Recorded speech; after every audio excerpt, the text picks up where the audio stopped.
Wow, it's been like a really long time, huh? Has it? Yeah, sorry about that, everyone.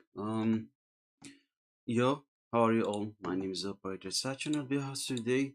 Today we're playing Genshin Impact, continuing from where we left the previous time, which is actually the main story. Forgot to post about it. Oh my god, I keep forgetting about Star Hulk!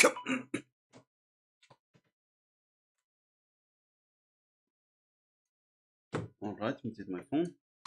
Goodness gracious, like literally every time, the entire day I've been helping, and now when I finally get the small chance to like sit down and enjoy my time, it's like literally 12 in the morning. They keep calling for me. Am I not going to get a resting chance or what? Goodness gracious. Anyway, um, where was I? Forgot. Yes, forgot. Let's go. Yeah, yeah, yeah. So, um, oh yeah. Also, by the way, tomorrow is like a collaboration between me and Amaru at 10 p.m. GMT plus 3. I trust that you guys are smart enough to figure out that for your time zone if you're interested to be there. So yeah, I think everything's complete now. All right. So like I was saying, yeah, how are y'all? My name is Abarte Sacha, and we're host for today. Today we're playing Genshin Impact, doing the story, which is Luna 3, the new story that just dropped a few days ago.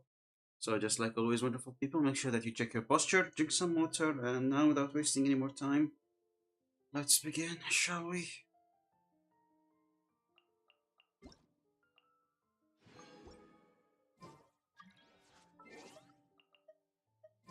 Am I the lunar team? No, that's the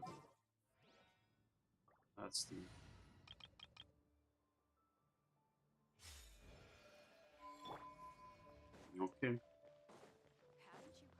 Add as Let's quickly just dispatch these characters. So tired. I was like able to get myself an hour and something of sleep, but I'm so tired. 200. Let's make one condense. 340. Alrighty, I'll put the main story. Enable focused experience.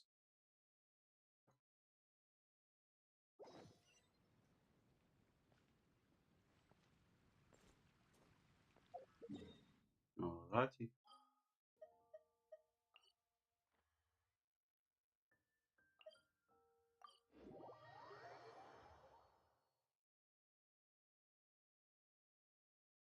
Wait, hold up, I did not check. Is there like a new region or something? Thank you for waiting.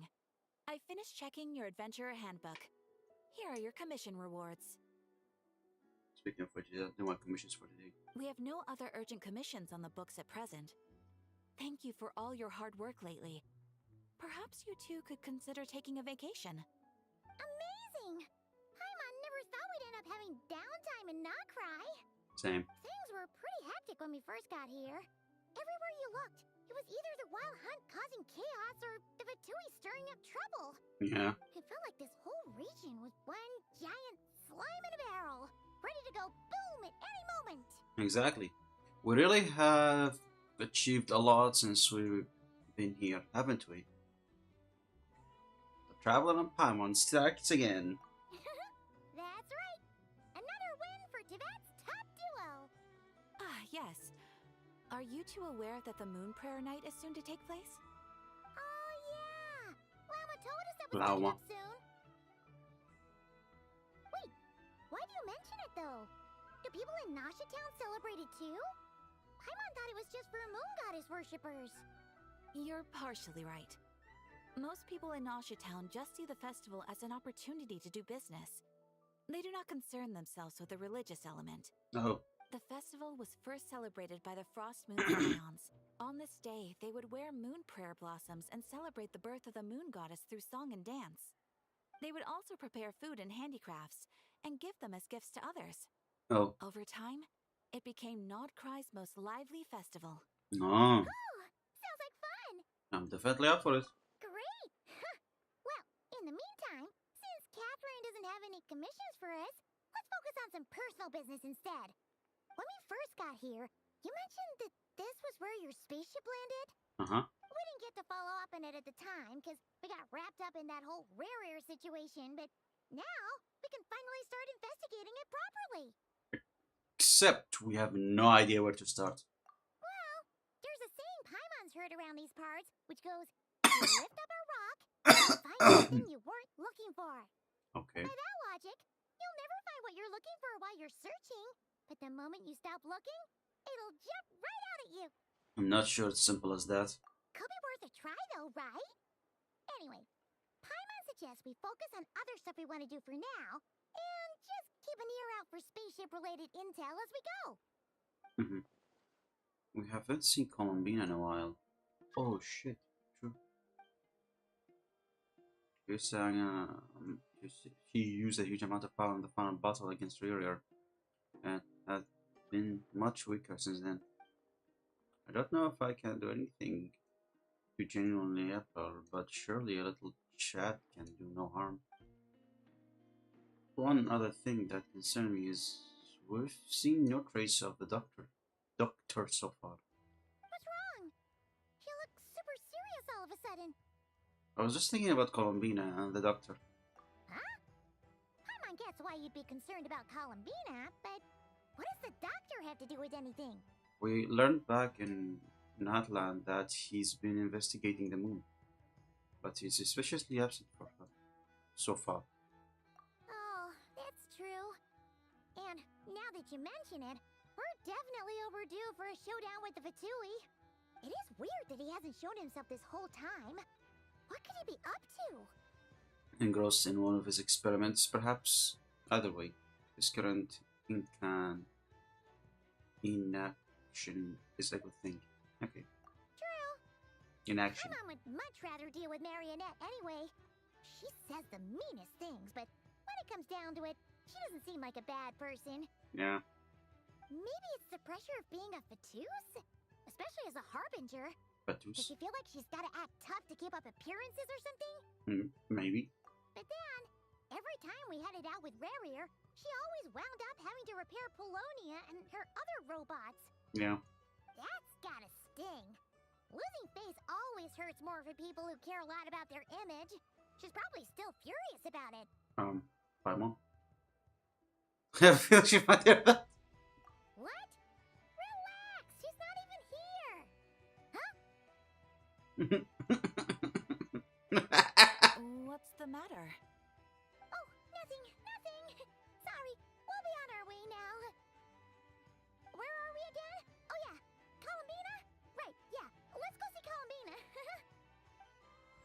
Okay. Doctor of the Far North. I haven't seen the Doctor in the art promotion or something like that, so I don't think he will be able to. Oh yeah, share the quest. I forgot. Oh, that's great. Currently unable to accept. Oh yeah, because I'm currently focus experience. Teleport to the server.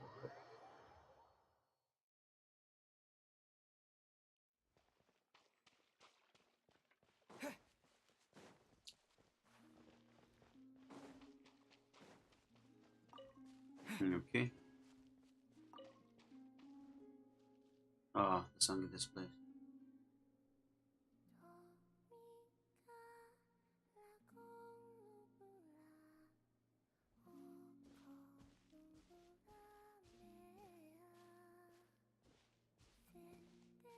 Sorry guys, the song of this area is just so beautiful.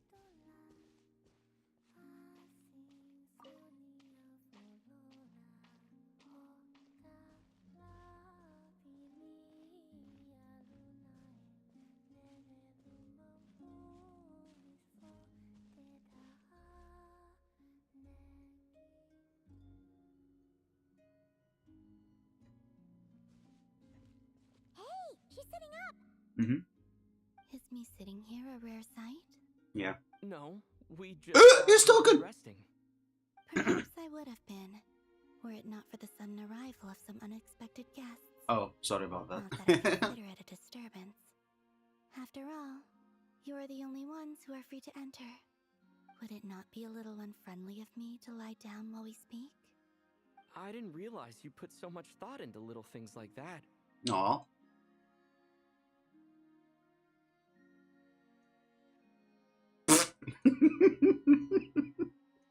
Okay, it's this Only Genshin. sometimes.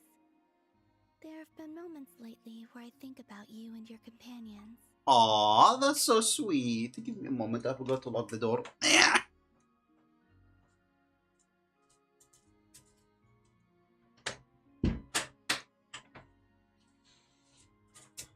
The constant disturbance of my family. Wait, hold up, I forgot to drink some water. Give me a moment.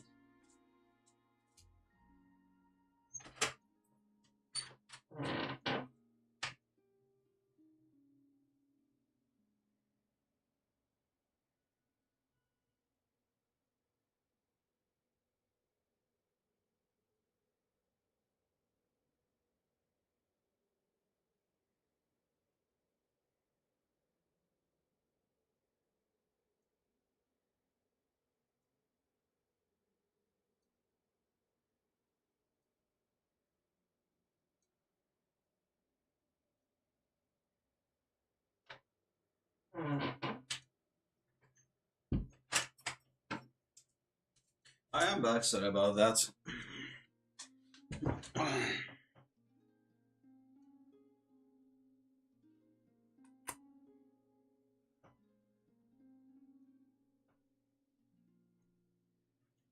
Alright. They are warm, mysterious, and cozy memories. Very few of my past memories are anything like that. Oh. They say that travelers return home bearing bags full of souvenirs. But my luggage was empty, and I believed it would stay that way. Return home? So, you're still planning on returning to the moon? Oh. Yes. This planet continues to reject me, reminding me that I do not belong here. Oh. If I remain in Teyvat, there will come a day that I disintegrate. And I don't mean reduced to dust, or turned into food for the flowers. I mean, I will cease to exist entirely. No, no. Alright then. Well, we're sure gonna miss you. But it sounds like we'll have to say goodbye. How do you intend to return? The moon prayer night is soon to arrive.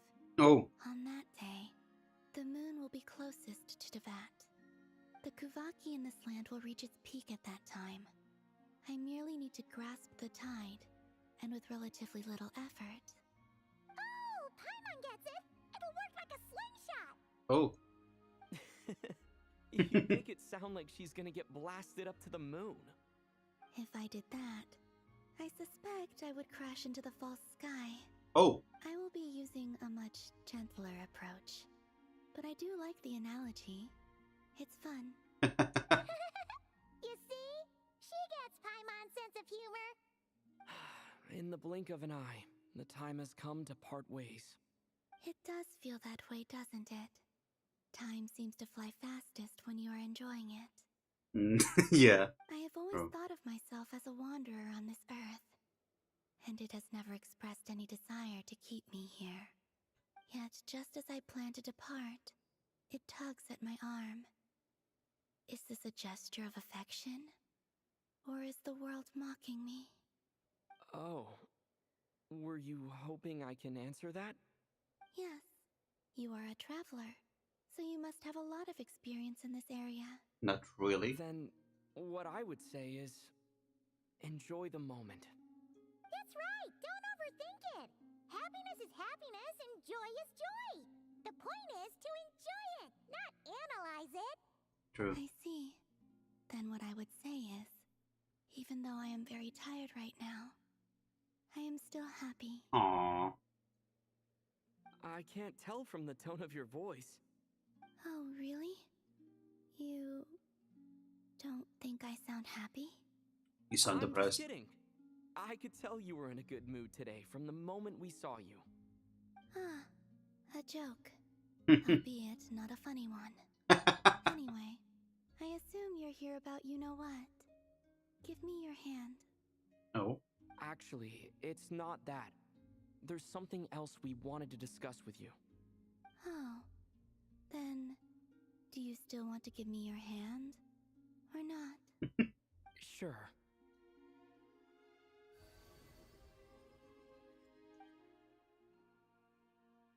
Thank you. So, I've heard that in the Moon Prayer Nights of the past, people here would hold celebrations in the Moon Goddess's honor. Yeah. Since you helped so much in our fight against the Rehir of Solnari, I think you deserve a farewell party before you return home. Oh, good idea. I haven't asked everyone else for their opinions on this yet, but I'd like to invite you to join the upcoming Moon Prayer Night. I've never joined a moon prayer night before. I'm not sure what I would even do. Just enjoy the moment. Don't worry about that. We take care of everything. All you need to do is show up. Of course, there's no need to force it if you're not feeling strong enough. It's just, this kind of felt like a golden opportunity. Yeah. But they call me Kutar, and the Fatui have an arrest warrant out for me. I shouldn't appear in public right now. Yeah.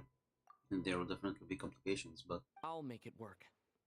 You have my word. Yeah, we got your back. Well, he does. Paimon's actually not too sure what he's planning. All right, if you're sure. I will not refuse your invitation.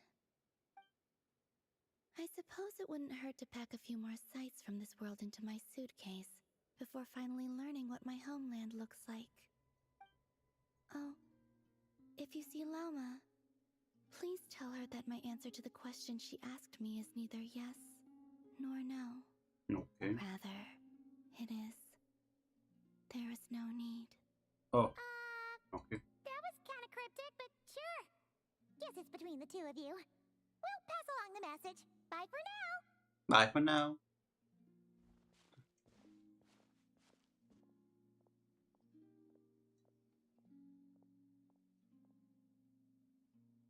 Oh, he's sad.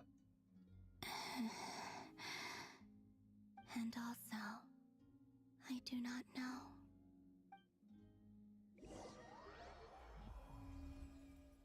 What just happened?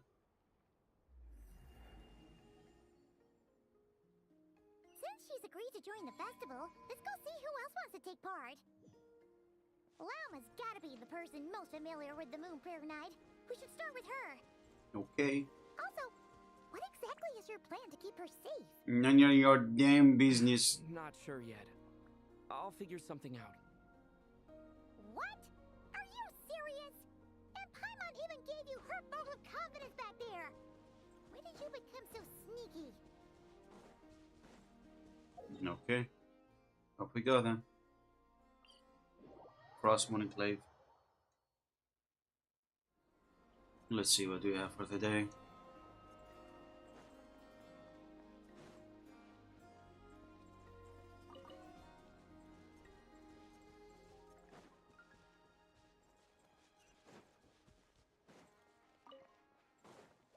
Oh, many people. Hey, Lauma! People are here. It's us!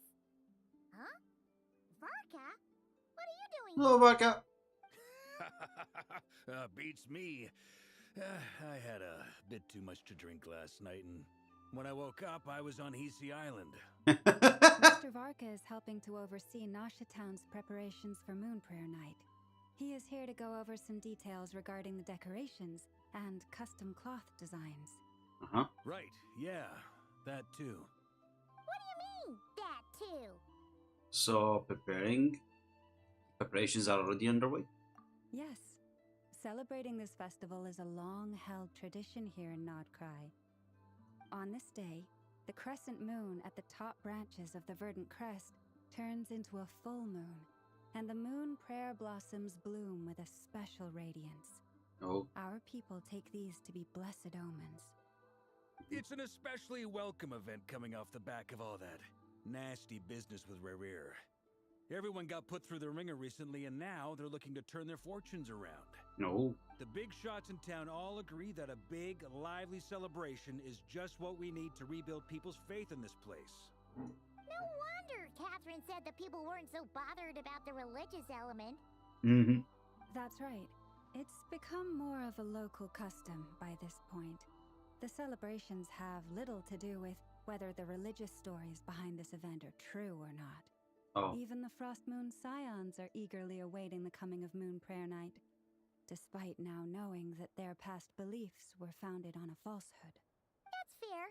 It's a bit like the lantern ride in Liyue. It's a chance for people to enjoy themselves, not debate the existence of the Adepti. Although, in their case, Adepti definitely do exist. We've met plenty of them in our time. Oh, one other thing. We just went to see Columbina. We went ahead and invited her to take part in the festival this time. Hope it's okay. Wait, so... you mean she agreed to it? Huh. That's quite a surprise. Uh-huh. Then, I suppose that she intends to return to the moon on that day. Oh, yeah. It's kind of a complicated process, but basically, it's like a slingshot. She probably shouldn't have endorsed your metaphor. I understand. In truth, I had a feeling that she might make such a decision. Tell her about Well, what she told us to tell you. If Kuthar has decided to participate in Kuthar. the festival, we should prepare accordingly. Yeah, exactly. She was saying how it could be risky for her to show her face in public. We were wondering if there was any way we could hide her. Unfortunately, the people who carved the statues did an excellent job of capturing her likeness. It will be very challenging to hide a goddess whose face everyone is so familiar with. Darn! We may have bitten off more than we can chew here. Nah, don't sweat the small stuff. We can handle that. Huh? Are you saying you have a plan? Not as such, no, but the most important thing with a festival is to keep the mood light and your spirits up. Exactly. You can't go preparing for a festival with those long faces. You'll never convince anyone to enjoy themselves. Instead, her spirit is strong with this one. Exactly. As it happens, I agree with Mr. Varka. Let's start by making our appreciation for Kuthar the beating heart of the festive atmosphere. And who knows, once we get the ball rolling, perhaps everything will just fall into place. Hey! Did you catch that? Lama said the thing! Or close enough, at least. I'm looking forward to the Moon Prayer Night already. We have a festival in Mondstadt called Wind Bloom. And you can always tell which couples are celebrating it for their first time by the smiles on their faces. Big, beaming smiles like their whole face is glowing. And I have a feeling we'll get to see that same smile on the Moon Goddess's face at this festival. Not quite the same, surely. Anyway, I'll take care of business in the city, but I'll have to leave the decor up to you and the Frost Moon Scions. No one else can capture that traditional aesthetic quite like you guys. Exactly. But lastly, there's the final key element that brings the festival to life. Companionship. We'll take care of that. We'll take care of that part. Before you leave, let me show you something that we've been preparing. Mr. Varka had asked to see it already, so you may as well tag along. Oh. Also, I have some further questions about Kuthar's decision. Okay. Follow Lama and look around. Okay. Cute.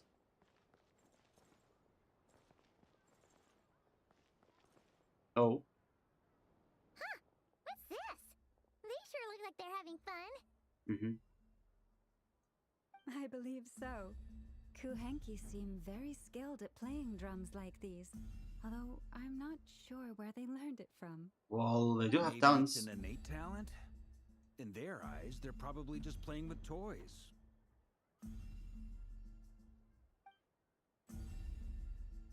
Oh! The lunar one. Lunator. You wanna play too?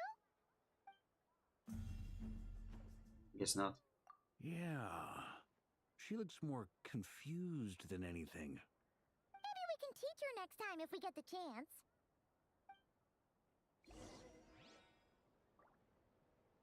Hit the left side. Hit the left side.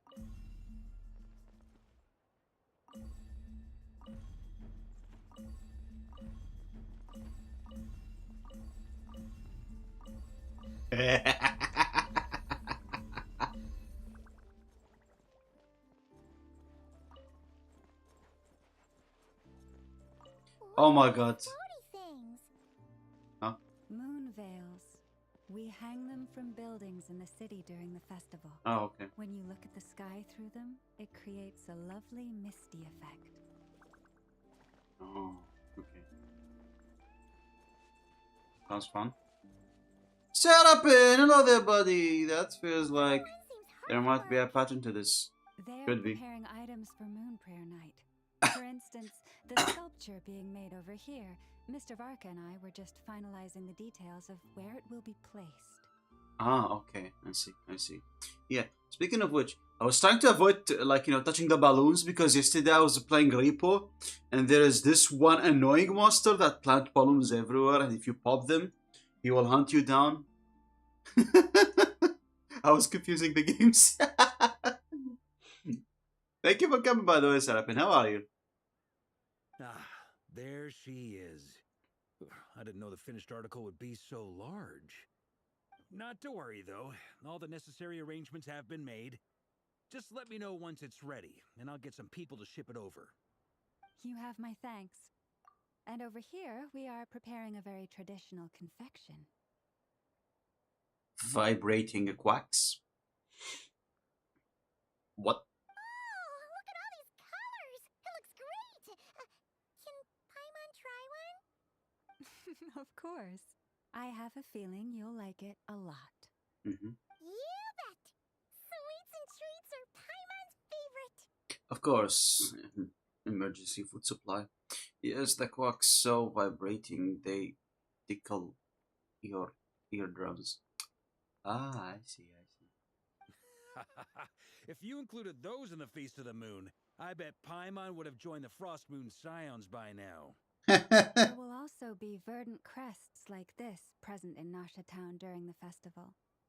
The timing of Moon Prayer Night is not completely set in advance. We make a rough estimate, then observe the changes in the verdant crests and moon prayer blossoms to guide us.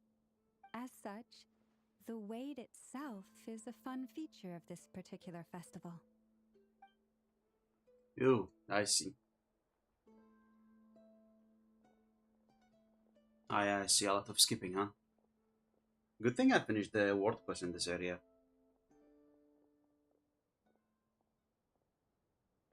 Let's talk here. To tell the truth, I am very surprised to hear that Kutar is willing to participate in the festival. Not participate, just arrive. I once asked her if she'd be willing to stay with the Frost Moon Scions. I could introduce her to everyone, and we could be a family to one another. Aw. She did not answer, but she has not appeared here since. I took this to mean her answer was no, but if that were the case, she would not have accepted this invitation. Speaking of answers, she asked us to pass along a message. What's the long face? I see. Maybe she is right. Maybe the Frost Moon Scions of today no longer need a moon goddess. But my wish was not for her to come here and be worshipped as a deity. I simply wanted to offer her a place to stay. I'm sure she believes that showing herself here might invite Fatui intervention, and as such, she does not wish to cause us trouble. Yeah, the Fatui still wants her. What really pains me about all this is that this is her birthplace. She ought to belong here, yet no one has been able to grant her shelter. I think I'm qualified to weigh in here. When someone's about to depart on a long trip, what they need is blessings, not burdens. we should wish her the best, not make the journey harder than it already is. True. Anyway, she's agreed to attend, hasn't she? All we need to do is simply respect her decision. True. Vodka's your the voice point. essential. Yes, she will soon depart after all. Our job is to leave her with some happy memories. Besides, who's to say her journey to the moon is a one-way trip? It's not like she can't come back and visit if she wants, right? I don't know about that one. Wholeheartedly. Festivals are all about having fun, so let's keep it simple. Yep, let's do that. All right, I'm gonna head back to Nasha Town soon. Want to come with? I'm guessing you have some other folks to visit there. Sure thing, let's go. Bye for now, Loma. See you, Lama. Thank you all. Goodbye. Paimon still sounds weird in English VC. It's the new voice actor, actually. A traveler needs blessings, not burdens. It sounds good in principle, but will blessings alone be enough for Colombina? Okay. Return to Nasha Town together.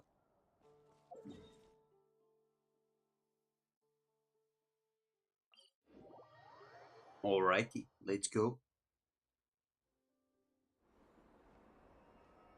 Oh, Doran! Hey, over there. It's Durin and Albedo with Flint's.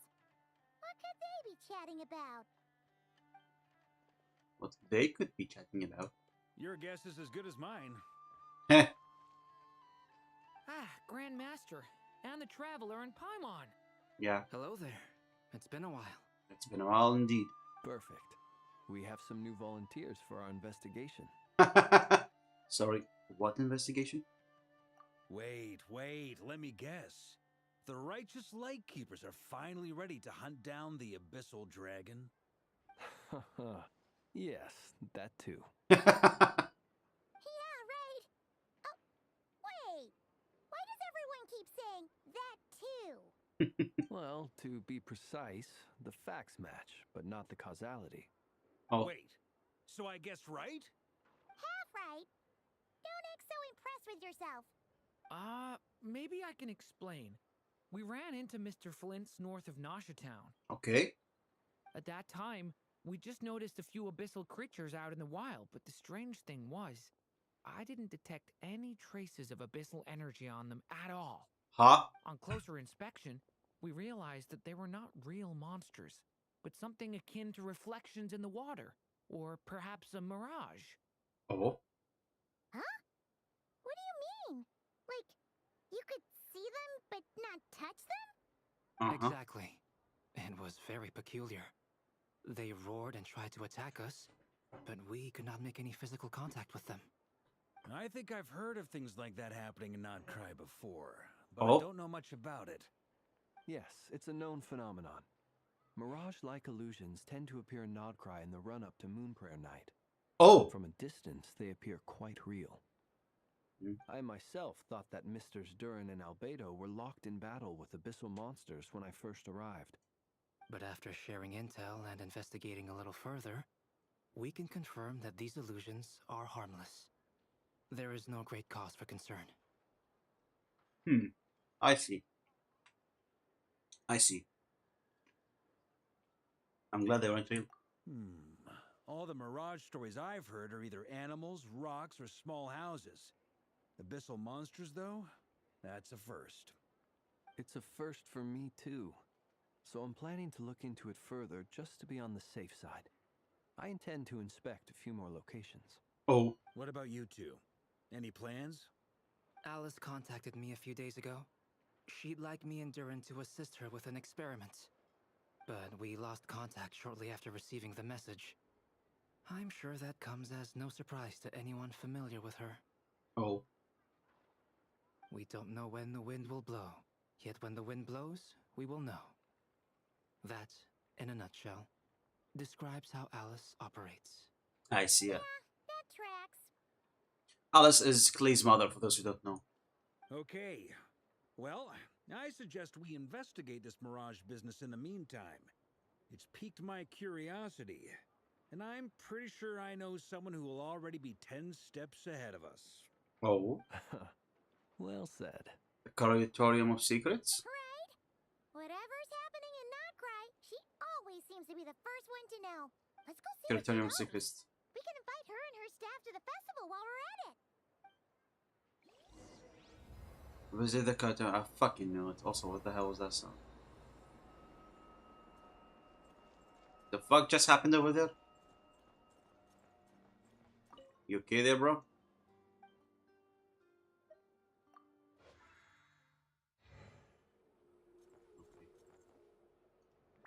Oh yeah, speaking of which, let me check. Is there a new map? Oh, no, no new maps. There's like the third update. No, the second update after the second update after the release, and still there's no new maps. Come on now, really? Give us something at least, anything. Other than cock and ball torture, of course.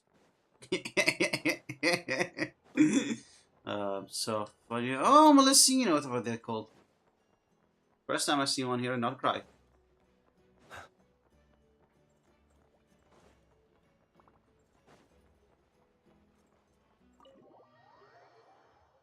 Curatorium of Secrets.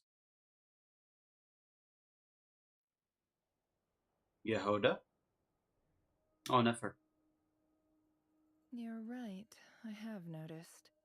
There's certainly something a little fishy about this situation. Only a little, though. Little. Records indicate that this phenomenon can occur in the days before and following Moon Prayer Night. That said, it has always been a rare sight in the past. The odds of encountering these phantoms are similar to looking up in the night sky, happening to see a shooting star, and managing to make a wish before it disappears.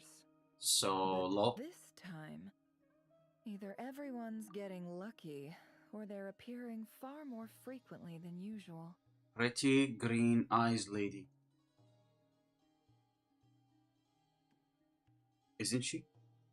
I know, right? Yehoda's out gathering intel as we speak. In the meantime, let me check off some points of interest. Okay. First, the Abyss. Uh-huh. The ones we saw seem to be abyssal monsters. Indeed. But we have identified one location where many more of them have made an appearance. Oh? And not just monsters, but human phantoms too. Oh? Given the scale and nature of the phantoms, it's almost as if someone's last memories are coming to life. Or perhaps the memories of multiple people. Odd. Oh. So you mean the phantom monsters are hunting down the phantom humans? Exactly. The phantoms can interact with each other, but we have no means of intervening. In addition, some of the human phantoms would seem to be from the very distant past. This is clear both from the clothing they wear and the stories they tell.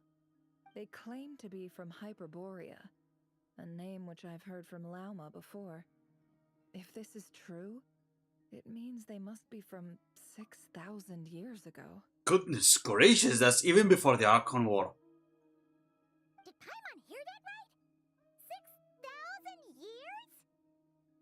That's 4,000, you stupid bitch! Sounds like this merits further exploration. That'd be a big help. I'll leave it with you, Albedo.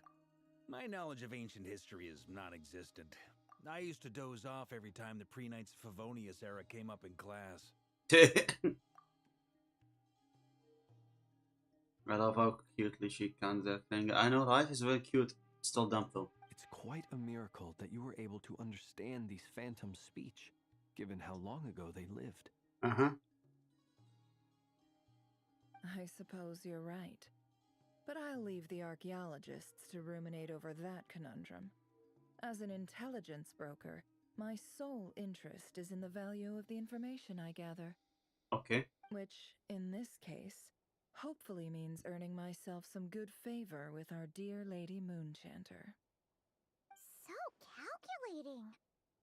Whew, this intel broker logic always catches Paimon by surprise. No, you're just too dumb to understand.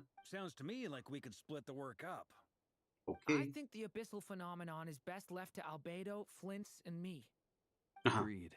It coincides with my duty as a lightkeeper. For my part, I'd like to understand the abyss better. Even a little knowledge would go a long way. This is certainly a rare opportunity to study the abyss. But even rarer, perhaps, is the chance to make contact with the ancients. The Curatorium will take the lead on investigating the Hyperboreans. We put in the work to learn what we know so far. It seems only fair that we get some quantity of exclusive intel. Okay. That just leaves our trusty team of 2 unassigned. Seems like it, yeah. Since you became an honorary knight, of course. This was part of my grand plan all along. Oh yeah! By the way, we managed to convince Columbina to come to the Moon Prayer Night celebrations. Would you and Yehoda like to join too? She agreed to that? Huh. Quite an achievement. Never underestimate the traveler, I guess. Exactly. I'd be happy to join. No point shutting myself inside when the streets are all decked out. I doubt any clients will be visiting during the festival in any case. And Yehoda loves a party, so I'm sure she'll jump at the opportunity. No! Yehoda. Way to contradict me in front of... Wait, no, that's not what I have bad news, boss. So many people. All right, everyone inside, quick. Okay, what's wrong? Goodness gracious! This is gonna sound crazy, but hear me out. I saw one of those phantoms at Star Sand Shoal, and it was some sort of flying ship. Like a Huh? spaceship? A spaceship? A Stardust show? That's gotta be the one you came to Tibet in. You said you saw the same thing through the moon marrow, right? Huh? You already know about it? Ugh, I thought I was gonna blow people's minds. Turns out I'm the last to find out. Wait, back up. You came here in a spaceship? Yeah. Now my mind is blown! What's it like on the inside? Was it like flying through space? I want to know everything! Maybe that's conversation for the next time. There's still huge discovery on your part. Exactly! Huge discovery! You're the best! Second best intel broker in the world! After your boss, of course. Wow. Really? Well, I don't know if I'm all that, but... You. I guess that decides where we're heading next. Okay, to the spaceship. Come on, don't look at me like that. I know the spaceship doesn't have anything to do with me, but you don't want to leave me as the only one twiddling my thumbs, do you? Please? Fair enough. You can tag along. In that case, let's meet back here to discuss our findings once we're done. I wish everyone a productive investigation. Aw, thank you, Albedo.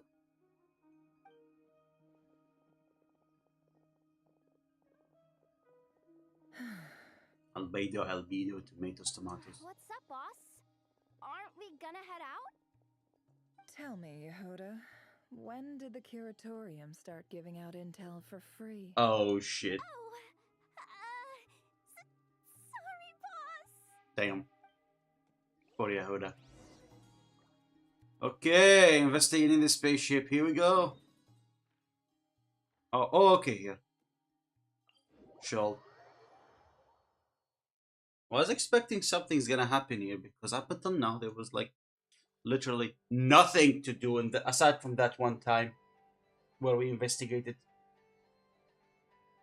We went after the moon mirror in the main story, all the way back in Lunar 1.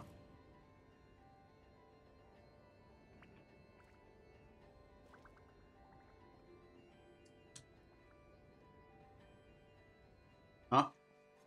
Who the hell are you? Can I push you off? Theo, there might be still some sky pages over here where the Vtubers are. The fuck are you talking about?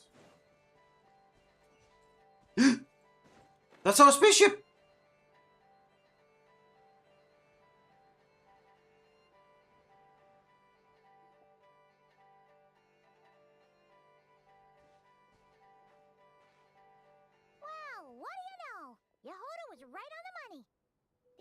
Phantom really is your spaceship. How the hell do you know it's my spaceship? So weird. Why would it show up here? Is it some kind of projection? Or a ghost? Like, maybe it no longer exists. But somehow it left an after image? I'm not sure either. Ah, you're already here. Well, of course, duh. Miss Lauma, what a surprise. I thought you were busy with festival preparations. Same. I was, until one of our people informed me that a strange sight had appeared at Star Sand Shoal. No one's ever seen something quite like this before. I thought I should see it for myself. Same here. Oh, so we heard that these things appear around the festival period. Any idea why that is? Yeah, why? Unfortunately not. We have very limited information about them, since they can't be interacted with. And no human phantoms have ever made an appearance before now. Oh? The most we've been able to deduce is that these sightings appear to be connected to the increase in Kuvaki energy around this time. Let's look around and see what we can find out. Yeah, seems like that's all we can do. This is all so confusing. Allow me to lend you a hand.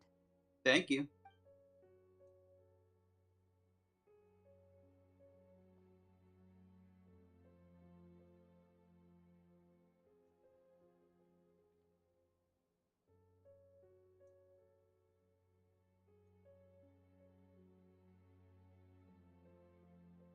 So? Everyone, our friend here should be able to provide us with some information. Oh? Is that a phantom Rhymehorn deer? I've heard about how the Frost Moon Scions live in harmony with the animals and can even communicate with them. That's coming in handy now, for sure. Yeah. Okay. What's with the moon? Yes, I understand. Then how about this? Cute. Oh, it's leaving.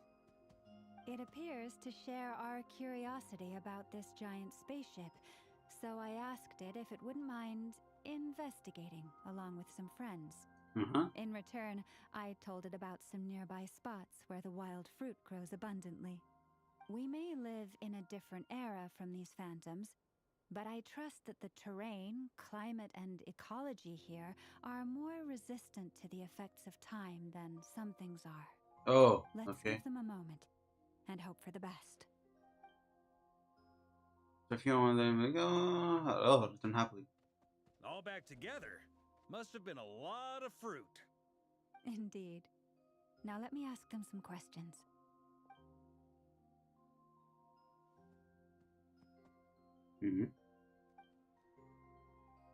It did find a lot of wild fruit, enough for them to feast for a long while. That's good. What about the This spaceship? puffin circled in the air several times, but didn't spot anything out of the ordinary. Certainly nothing to do with the spaceship. Huh. Well, it definitely makes sense to get a bird's eye view. Okay. Indeed. Other than that, I was also thinking that the world these phantoms see is also different from ours. Oh, I get what you mean. The wild fruit exist in both times and spaces, but there might also be things that only exist in that space-time, which we can't see. Oh yeah, that does make sense. Because we don't see their whole world. Good point. Great thinking, Lauma. Blunthorn rhinos can use Kuvaki to shift great rocks, but this one says it couldn't get that ship to budge by even an inch. Give me a moment, I need to crack my back. It's bothering me right now like so much. I need to crack it real quick.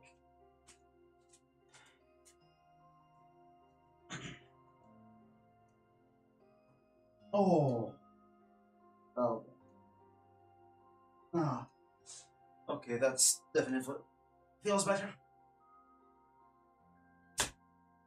Yeah, I worked hard today. Worked hard. And also was hard. I'm so funny. Okay, continue on.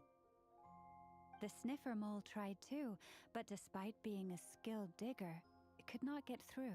Skilled They digger? say that the spaceship looks robust and undamaged. Thank you so much for redeeming the first. Completely impervious to any and all attacks. Huh?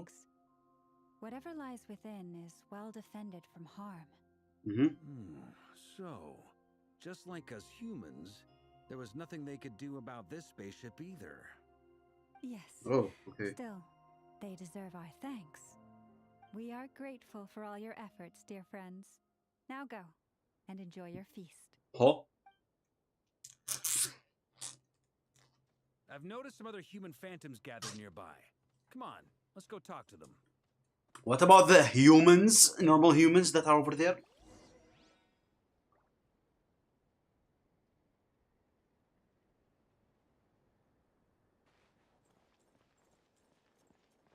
Hello?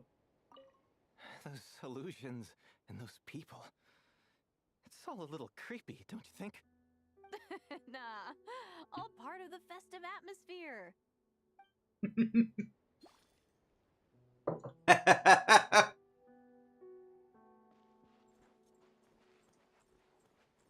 Okay, they looks like Fatui. Never mind, they're not Fatui. What is this thing? I've never seen it move, and there's no way to get inside. Goodness knows.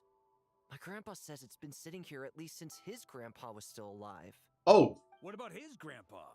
Did he say anything to your grandpa's grandpa about it? What? I don't know. In all likelihood, it was here back then too. Hard to imagine something this huge could move. Wait, hold up. We've been here since like 500 years? The time doesn't add up. Guess that means that as far as they're concerned, this ship's been around a long time. Okay, on to the next phantom. Can I walk on it? No, I can't. Oh, it disappeared. Oh, it appeared.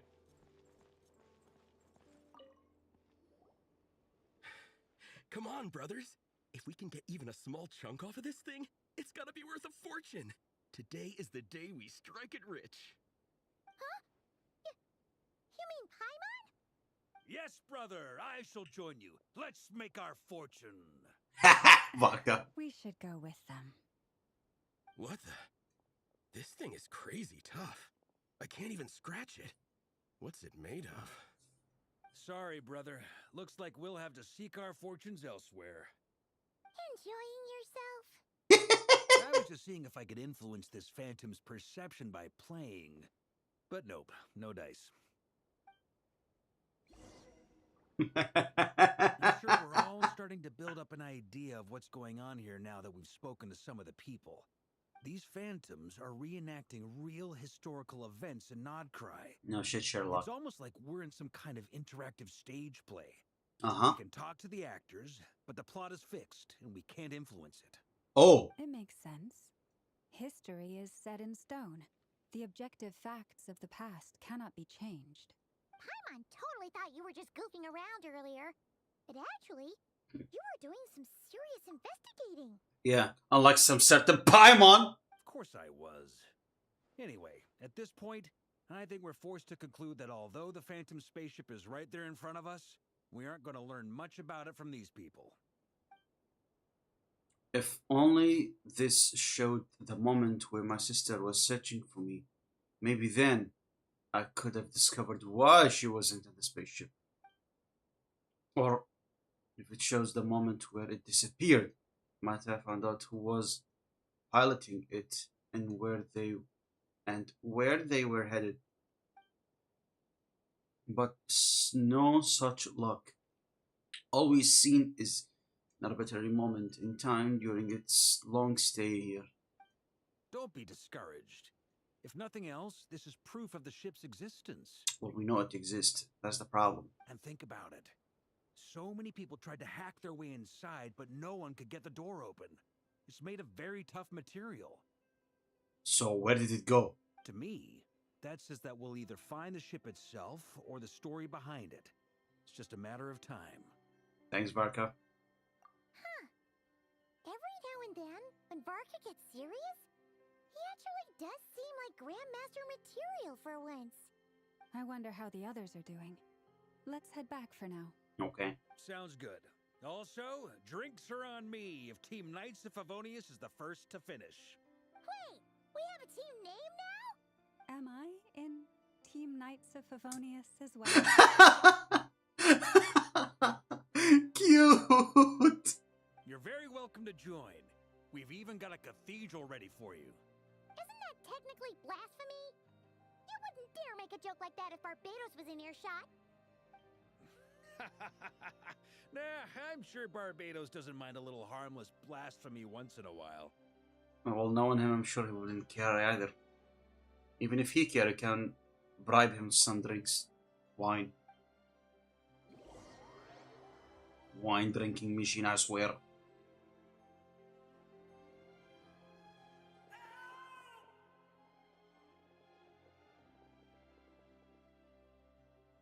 Oh, no!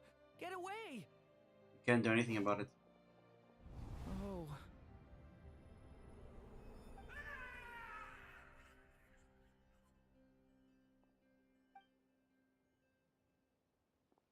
I know it's hard to stomach, Mr. Duran. But as I'm sure you've noticed, there is nothing we can do to intervene in that which unfolds before us. But we have to at least try. And try you have. But are you aware of how many unsuccessful attempts you've made now? Do you know what is the definition of crazy? I wasn't keeping count. I'm afraid this is the 39th failure so far. Wow. Or the 5th if we're only counting this particular victim. There are no indications that these phantoms may be altered in any way. You seem to have calmed down a little. I'll make us a fire. You should rest and have some water. Good idea. Feeling any better now, Mr. Duran? May I ask a few questions? Sure. Be my guest. What exactly are we witnessing here? What happened to those people? My guess would be that we are seeing Nodcry during the Conrian Cataclysm. Would that be accurate? Maybe? Could be. Conria. That is correct. As you know, once the abyss senses even the tiniest crack, it floods in and spreads like wildfire. There was a time in the distant past when it permeated all of Nodcry, causing immeasurable harm. The people paid a terrible price to heal this land. Then, 500 years ago, the whole of Teyvat suffered an abyssal disaster. Once more, Nodcry was dealt a devastating blow.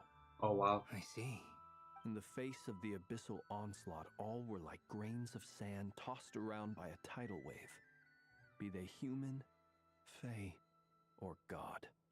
The moment you witnessed is but one drop in a whole ocean of catastrophe. All right. I guess that answers my second question, too. I wanted to know why there's nothing I could do to help them, and that's because what we are seeing is history.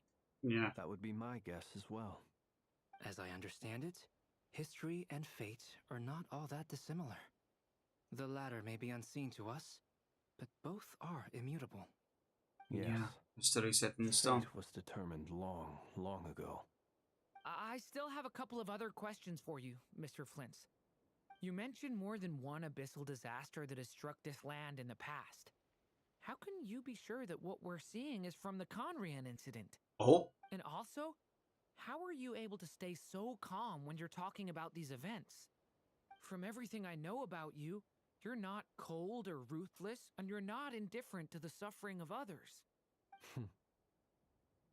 Alas, I am forced to show my age. I must be 600 or 700 years old by human measure. Oh? Wait, so you... One is not easily moved by history when one has witnessed the truth firsthand. Oh. I'm sorry. You needn't apologize. Your passion is a good thing to have. Treasure it. Because someday you may find it in terribly short supply. Oh. Now, at the risk of offending you, I have a question in return. Oh? How old are you? Curiosity toward the abyss Is it born from hatred or because you sense its call? I only ask because I kept a fragment of Rarir's body in my lantern for a short time. Specifically, his heart. So I know what a burden it can be to carry the abyss with you. And I hear its power growling from somewhere within you. In my eyes, your mere existence is a miracle. Yeah. My honest answer is... I don't know. I don't think I have the confidence to say for certain. What I will say is the abyss is not the only issue that haunts me. Even before I became who I am today, the question dogged me constantly. Should I even exist at all? Aww. My doubts remain unresolved. But when we fought Rarir, something became a little clearer to me. Oh? Sometimes it is the darkness within us that allows us to achieve the impossible. I certainly got the sense from your 39 attempts that you were trying to achieve the impossible. It sounds like you've resolved to see the truth for yourself. Hello, hello. Nice to meet you. Thank you for coming. I'm just gonna call you In. How are you, In? Have you played Genshin? Have you done the story? I hope that you're having an amazing day, by the way. My name is Operator Saicho. You can just call me Operator. I'm the first host and the creator of this channel. Again, I hope that you enjoy your stay here. Make sure that you drink water, by the way.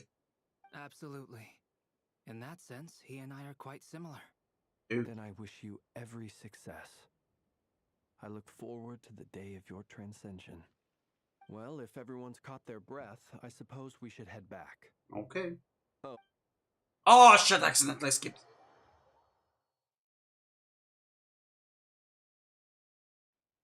Incredibly, our separate investigations led us all to the same conclusion. Hooray for consensus! Yeah, but we barely learned anything, though. I totally thought this would be the mother lode.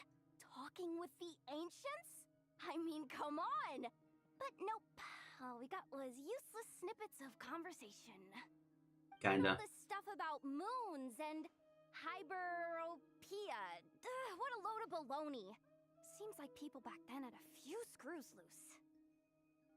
I want to get Yehoda, but I'm on 76 pity and I need to get Shilonen, and I need Shilonen. Oh no, yeah, that's definitely horrible. My goodness. Yeah, that's pretty tough when you need a 4-star character, but it's shoved with a different 5-star that you want. You honestly, I'm in the same dilemma right now. Should I have pulled for Doran and skip Colombina, or should I pull for Colombina and skip Doran? I need both. The only DPS I have are El Ketro. I don't have any cryo teams. I don't have any proper pyro team. I don't have any Hydro DPS.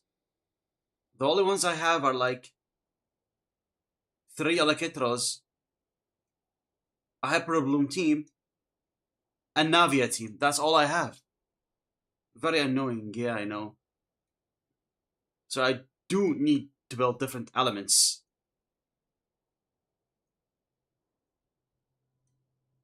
I understand your frustration. We found the same issue. Each phantom only showed a very brief moment in time. There isn't much value to be found in these miscellaneous fragments of a civilization's history, no matter how glorious it may have been. If there's a silver lining, it's that these phantoms are harmless to the present reality. They shouldn't get in the way of the festivities. Paimon agrees. And not just because it's the first thing she understood in this whole conversation. You look disappointed, Nefer.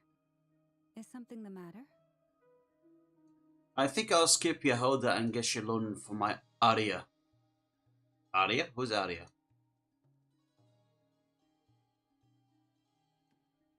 I don't remember a character with that name. Arya. Yeah, no, I don't remember any character with that name. Is she like a new character, an upcoming character? Arlecchino. Then just say Arlecchino. Don't confuse me. Oh wait, you have Arlecchino. Oh wait, never mind. Her banner is already over. Yeah, also I was doubting, should I pull for her or should I just go for Doran? And now that I learned that Colombina is in the next banner, I was like, should I pull for Doran or skip him? Oh boy. What do you think? We all worked our tails off, but the only one to gain anything from it was you, Lady Moonjanter. Well, please do share the Hyperborean records with me. I will gladly inscribe them in our people's documents. Oh, duh! Yeah! That was it! Hyperborea! Hyperborea. I'm serious. Only an expert in the Frostmoon Scions and their history can turn these records into valuable research material. The alternative is to let them gather dust on the Curatorium's storage shelves until the pages turn yellow. Oh. Nefer, you're wise enough to know that cooperating and sharing the profits is the best course of action here. Maybe Varka is coming with Columbia. Oh, fuck's sake, now I also wanted him. Damn it! Well, that goes without saying. Sure, let's do that. Huh? But didn't you say we aren't supposed to give out intel for free? Sorry. Shutting up. Now is not a good time to push Nefer's button. بدو si pa una demietro. Anyway, back to Moon Prayer Night. I'm thinking that we should prepare something a little special, aside from the usual decorations and so on. You mean a parting gift? Oh. Can't go wrong with food. Although, does food go bad on the moon? Who knows? Perhaps a lantern would be a better choice. It might be dark up there. No, friends. It could prove difficult to light a lantern on the moon. Magical stones might serve that purpose better. What about a clockwork mecha model from Fontaine? I've got a whole bunch at home. I use them for fighting practice in my free time. None of these sound like things she would be even remotely interested in.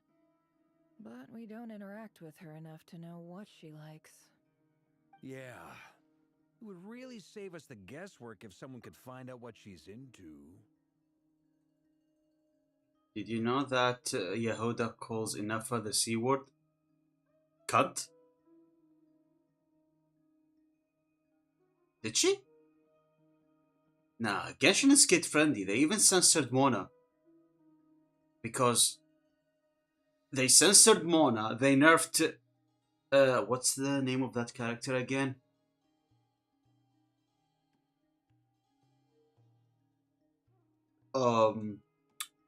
Razoria. They nerfed Razoria's chest size 3 times already. Because it's a kid friendly game, so I really don't think she would ever do that. Unless you mean a different one. They censored Mona? Yeah, twice. Have you seen her beta design? Her design in the early beta? Compare her to like her current design and you'll know what I'm talking about. I'm sure you should be aware by the nerf to Razoria's chest size. They like nerfed it 3 times already. Or was it 2? I'm not sure. That is so awful, yeah. Genshin team tried to keep that is trying to keep the game kid friendly. Yeah, I am sure Llama design is contradicting that, but honestly, Genshin have a lot of consistencies, so I'm glad I stopped playing this when I did. Oh yeah. Look at her voice lines about enough. I don't have Yehuda to begin with.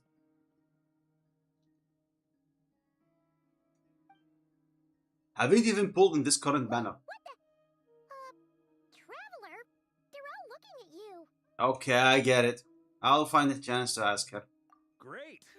Haha, problem solved. Now, I need to stop by Dory's.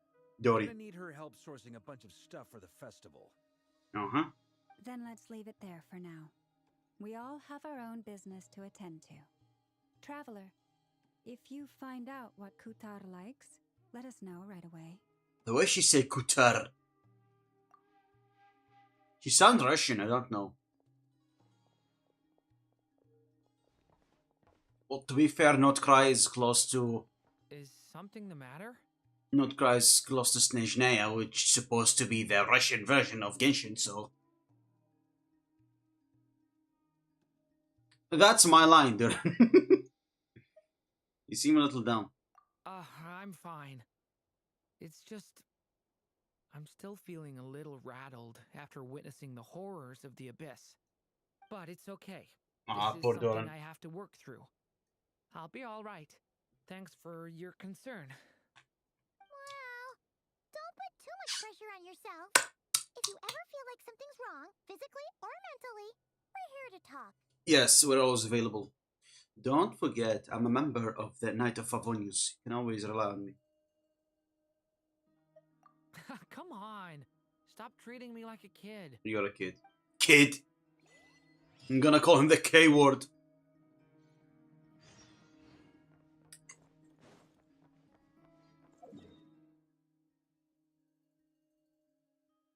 Oh, back to Columbina. Huh?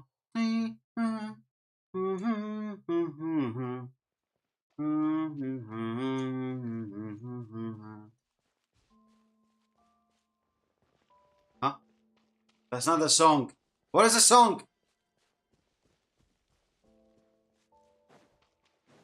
Damn it.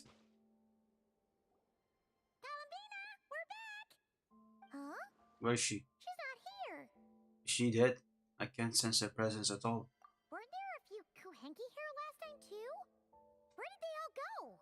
Maybe she took them out for walkies. They're not dogs. Also, why these are blue and the others are purple? Walkies? For Kuhenki? You're not pets, you know. Oh well, looks like we just came at a bad time. Let's try again tomorrow. There's still a few days until Moon Prayer Night, so we're in no rush. Besides, she needs time to rest anyway. You guys seriously did not notice the purple? The purple flowers over there?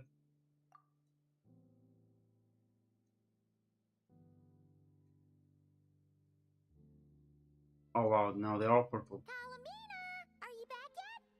Oh, how strange. This is a bit She odd. still isn't here. Right? It's not like her to spend so much time outside. Especially since she's worried about attracting unwanted attention. By the looks of it, she hasn't been back all day. What about Luonatar? Luonatar, you there? Oh, you're here. Hey! Do you know where Columbina went? Cute. Sorry, didn't understand. But if you know where she is, could you take us to her? Sounds like I don't know either to me. Yeah, that's even stranger. Paimon, look! The flowers! What about them? Oh, that's not good news. They change color when Columbina gets weaker, right? And they look super pale right now. Let's go, we got to find Lauma. Good idea. She might know what's happening.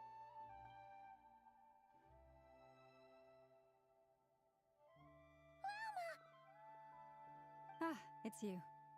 How is Kutar? Is she okay? She's missing. No, she hasn't. I came here to check on her after I noticed the flowers had changed color. Huh? Based on past precedent, she must be very weak right now. Even getting up to walk would be a struggle. It seems unlikely that she wandered off outside. Not to mention that she doesn't do that at the best of times either. So yeah, this is super weird. Has anyone approached Silver Moon Hole lately? No. Very few people are in the know about Kutar's whereabouts. And if anyone suspicious had visited, they'd have left some sort of evidence. Come on, let's go to Nasha Town. If anyone has seen her, someone there will know about it. It's Notcry's information hub after all. Makes sense. Let's go! Okay, let's go.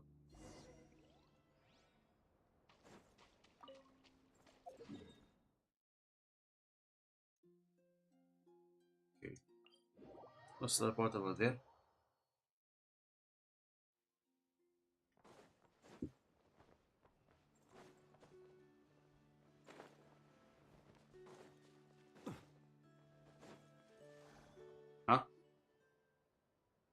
Oh, this like the things they do to prepare for the festival. Also, along the lighting. Is it just Paimon, or is this stall kind of suspicious? It's never been here before, right? No. No, I don't recognize it.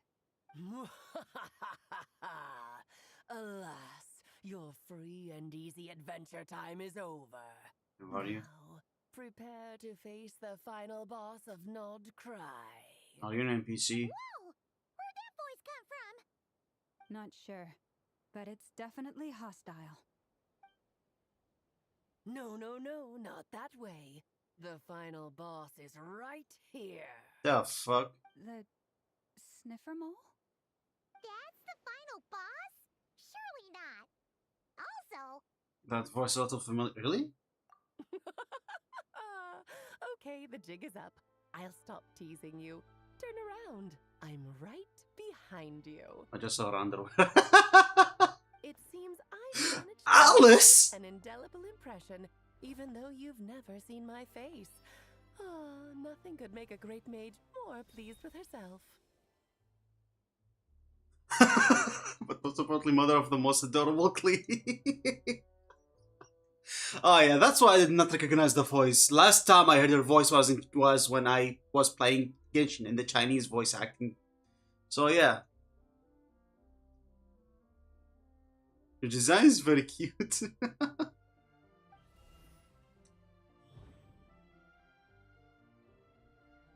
Is she fucking breaking the fourth wall so casually right now?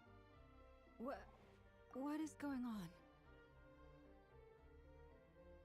Do you think elf ears go boing when you poke them? I don't know, haven't poked an elf ear lately. Have you? I've heard that all the big shots in Teyvat have long, wordy titles that stun people speechless when they make their entrance. Unfortunately, none of them are affiliated with the Hexen Circle, and we ourselves keep a very low profile.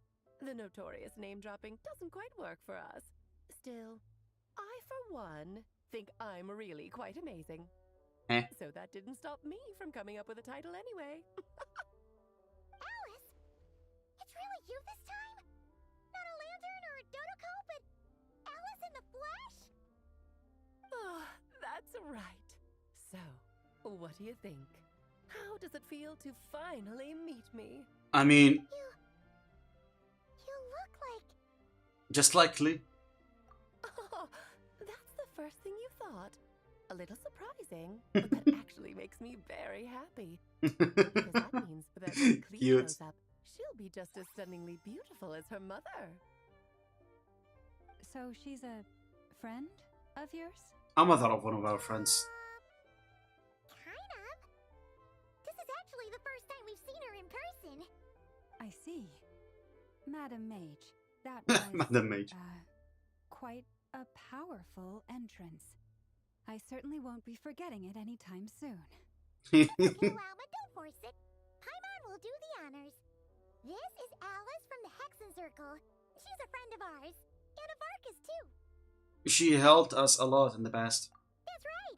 She's a good person. Just kinda... unpredictable. Well, what is the human heart if not unpredictable? If we could not do as we please, how would we differ from machines? Oh, that's the thing. Frost Moon Scions. Her vision. Her vision's dangling from that circle thing around her head. Oh, I know. Before you got here, I spent a good, 15 minutes getting up to speed on Nodcry's present situation. Oh. In other words, I've read the whole in the last episode part, so we can skip the pleasantries. Okay. Fair enough. Well, Miss Alice, I can already tell that you have quite a unique personality. Uh-huh. You'll get used to it. Paimon sure is. So anyway, what are you doing in Nodcry, Alice? Oh, I thought I told you already. This time, I'm the final boss. Oh, gonna fight you? And what a formidable foe I shall be. Powerful, confident, decisive, and good luck finding my weak spot. You will never succeed. I'm going to send a formal request for Jean to put you in Sultan. Oh, drat. My one weakness, and you found it in an instant. Fate has been dealt a devastating blow. Thus falls the great Dodo King. Why are you playing along with this nonsense? Why not? For funsies, of course. What's wrong, Paimon? Are you disappointed in me? Am I a gigantic letdown? No, it's just... You seem like a busy lady. And this is the one time you've shown up in person. Paimon figured it would be for something more high stakes than just goofing around. Goofing around. You're quite right. I'm here in Not Cry because something big happened. Something big enough it caught the attention of the Hexen Circle. Oh? It concerns the 3 moons, Tevat's borders, and of course, the moon goddess you are currently searching for. You know what Colombina is? Kind of. Why don't we discuss this over a pot of tea? Not My that main time? reason for coming Okay, on sure. this trip to Tevat was, of course, to have some fun. But I do technically have a job to do as well, namely, maintaining the stability of Tevat's borders. I'll skip over the complicated parts, but to sum it up, abyssal energies are all that lie beyond Tevat's border. Okay. We'll find ourselves in a real pickle if they ever made it through. And the phantoms you've been seeing are a sign that the border has been disturbed. Oh shit. No wonder they tend to show up around Moon Prayer Night.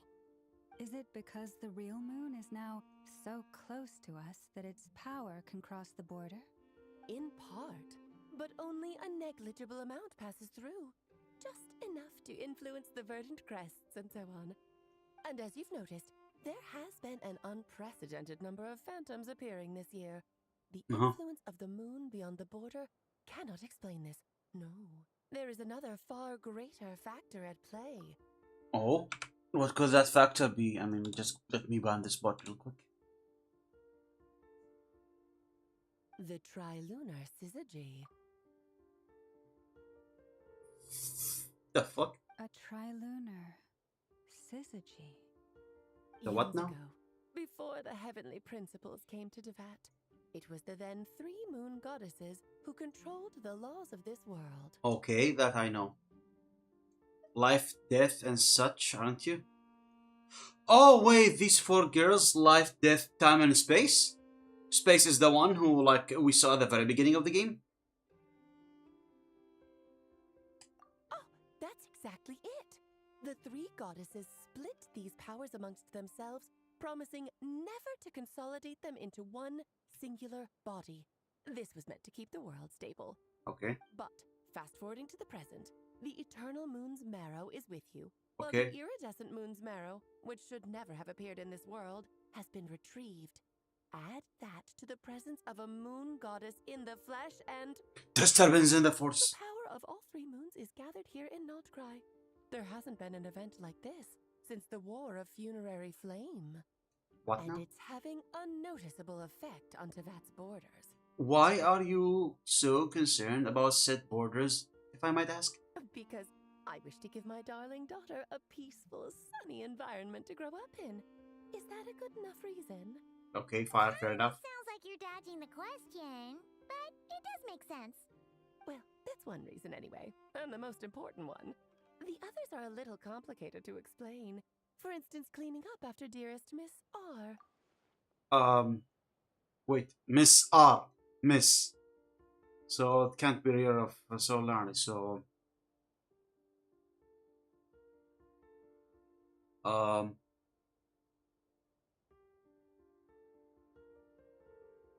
Not scared, that's for sure.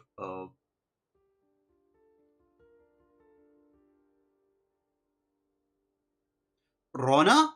Not Rona. Ro something? Like the one with like eye? The one we saw at the end of Notcry? Albedo could tell you more about that if you're curious. Okay, not right her. now, I have a more important question to ask you. Why are you collecting the moon marrows? We're not. Colombina wants to use their power to return home. I see. Nicole told me about that legend once. Nicole? You mean Mage Anne? Oh, so you remember. We heard her voice in Fontaine. Yes, of course. That was a story about fate, her area of expertise. Okay. But back to the story of our dear moon goddess. I'm afraid her intended method of returning to the moon is unlikely to work anymore. What does that mean? She may be missing, but she hasn't gone anywhere. She has disappeared. What? Once, long ago, Damselet. Let me finish reading!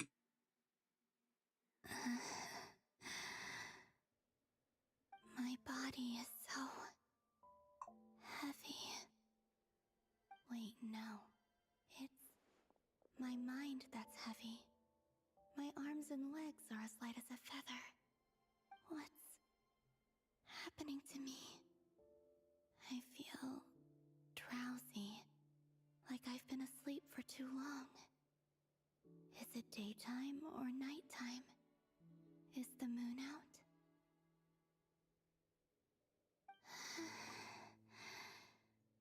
I think I'll go for a walk. Poor Columbina.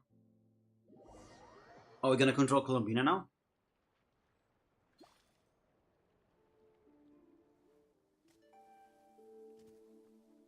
Wait, cutscene? Are you out for a walk too?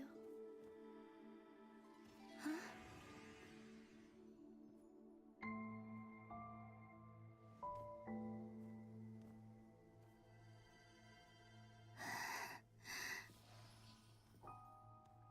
Oh shit.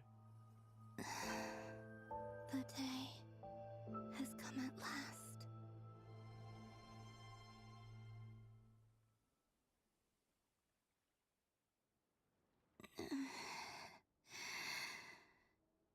Have I grown so weak that I can't even sustain my physical form? Oh shit. But Moon Prayer Night is nearly here. I was so close to returning home. Death is near. Is this how it ends for me? Will I return to the moon after I disappear? Or... Oh no, the flowers. I don't want it to end like this. So far, at least, I still exist. Even if not physically, I can still feel. But as my power wanes, I'm sure that too will fade. Oh, poor Columbina. I might take one final look at this world. The world where I was born. This may be our last chance to visit for Enclave. Don't let it slip away. Come on! Come on! Wait for me! The Frost Moon Enclave. How much it has changed since I was born. These decorations, they're so heavy. It's times like this when you kind of wish men could be priestesses and acolytes. How fascinating. I've never had the chance to be privy to people's private lives in this way. In the past, people would get so solemn and serious the moment I showed my face. Like they were frozen stiff. Karina, Lametti, it's time to eat. Coming. Aw, cute. I want to watch them a little longer. Oh. Straight up just... Oh, okay. That's cool. Can I... Aww, damn it! Cannot use... Yeah, fuck you, game. Boom. Boom.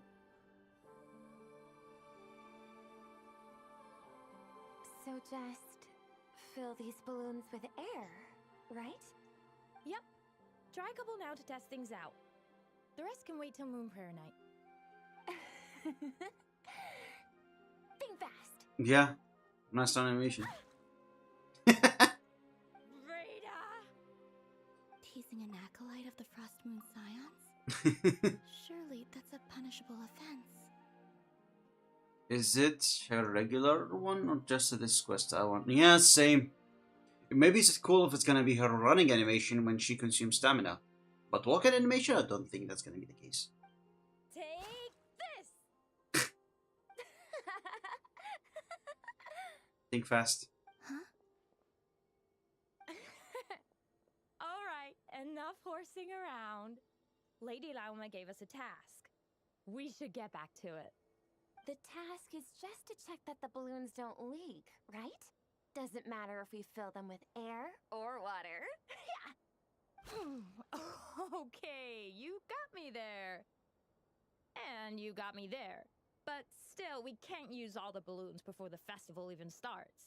True. We won't use all of them. And as long Wait, as that's a new animation! the trusted acolyte doesn't snitch, this can stay as a little secret between friends. A couple more can't do any harm, right? Oh, you menace.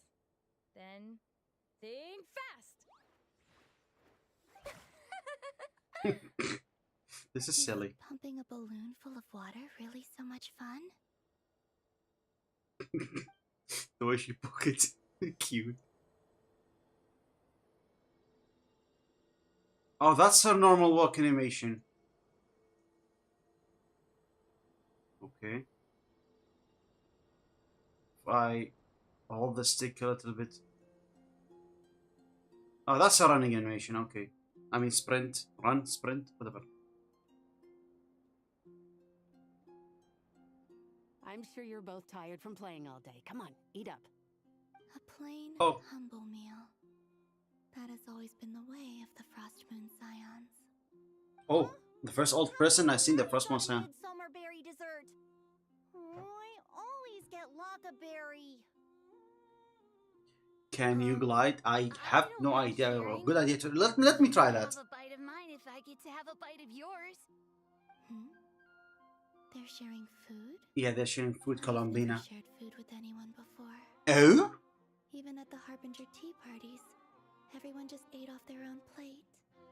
And when I couldn't finish my food offerings from the Frost Moon Scions, they'd leave the leftovers out under the moonlight for the animals to claim. Hey! That was 2 bites! Oh, then you can have another bite of mine. Oh, you too. Oh, don't fret now. Here, have some of Granny's too. Granny's candy! So this is what it means to be family. Yeah, kind of. Also sibling fights.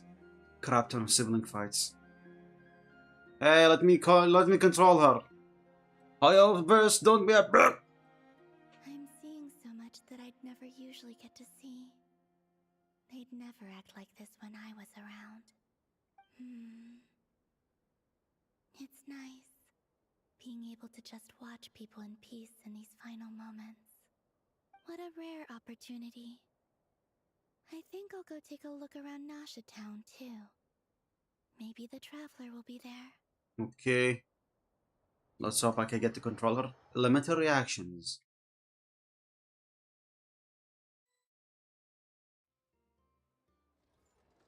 Look for the objective in the area. Fuck you. After the War of Funerary Flame, Uh-huh. the moon goddesses were no longer recognized by Teyvat. They lost the whole foundation for their existence. That's why the moon goddess's strength is fading. She cannot withstand the world's rejection of her. It's just like what Colombina said. To be more pedantic about it, the moon goddesses did something to offend the heavenly principles, and that's why they were ousted. Something of a recurring theme in Teyvat's history. Yeah, true. It's all because of those damn heavenly principles. Their crosshairs too, but they can't tell me what to do. I'll say whatever I want. Anywho, the moon marrow energies were but a drop in the bucket for her, and that battle against the Ray Hair of Solnari only weakened her further. Fortunately, it happened close enough to Moon Prayer Night, when the Kuvaki concentration here is high. That's the only reason she managed to survive this long. Oh. What do you mean, fortunately? You said she disappeared. We're too late. Ugh, what a headache. I thought this was all common knowledge. I guess I have some more explaining to do. Okay, buckle up. It's time for another lecture. Uh-huh.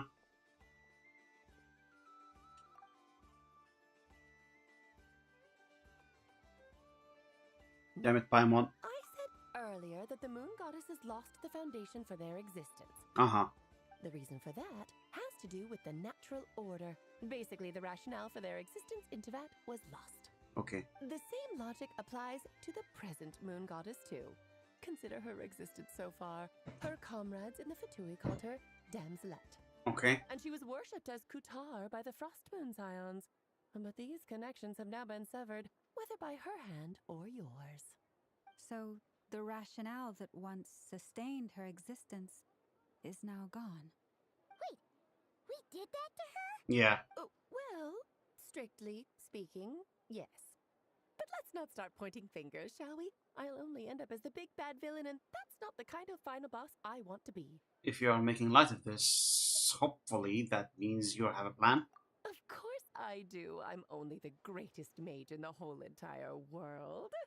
Now, if you wish to find your moon goddess, there are two problems we need to solve.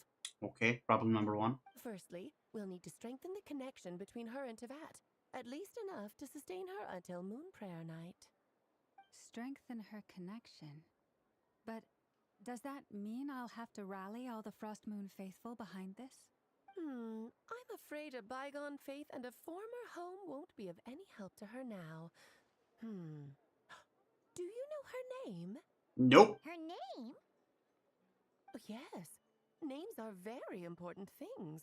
A name is a fundamental concept that anchors one's entire existence. She doesn't even know her name. How are you supposed to know that? I asked her once, but she said she didn't know. Then your first job is to find it.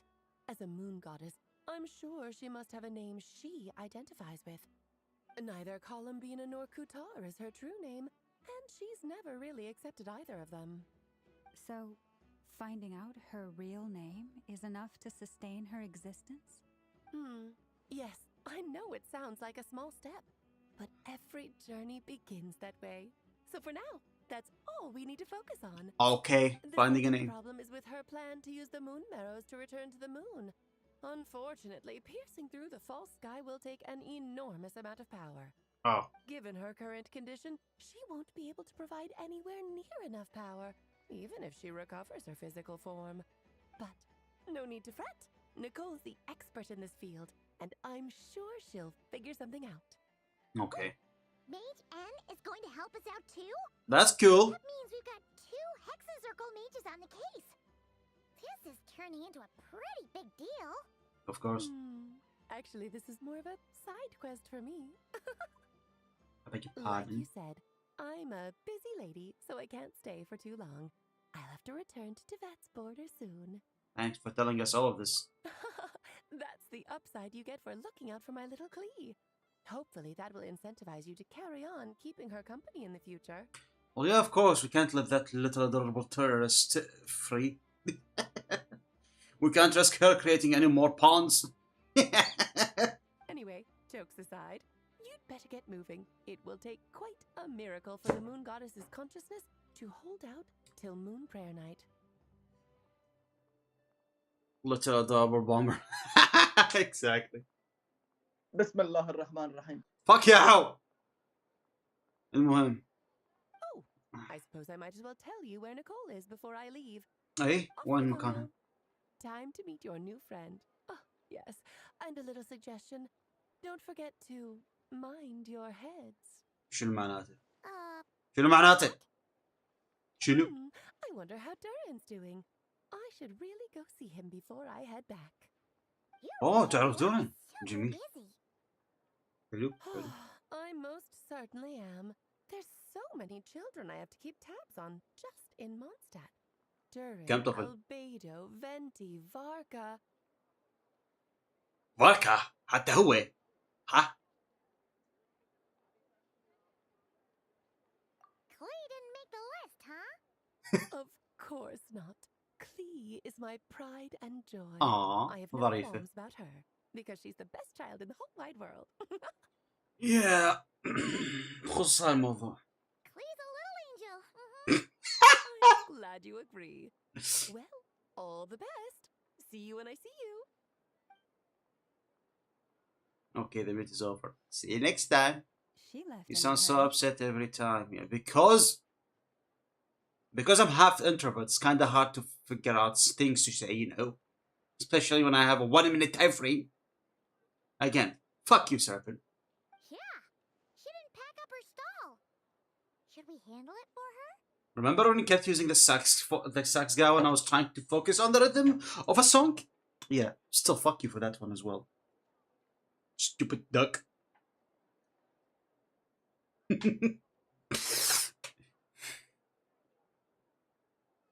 I have enough for 2 more, so behave. Fuck you.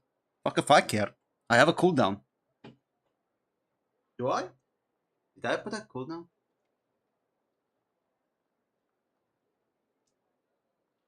I doubt that's necessary. A mage of abilities doesn't need our help. I must say, I am now very curious about her daughter.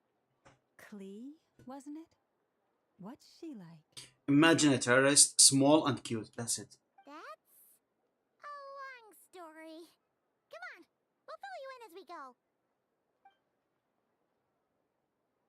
Okay.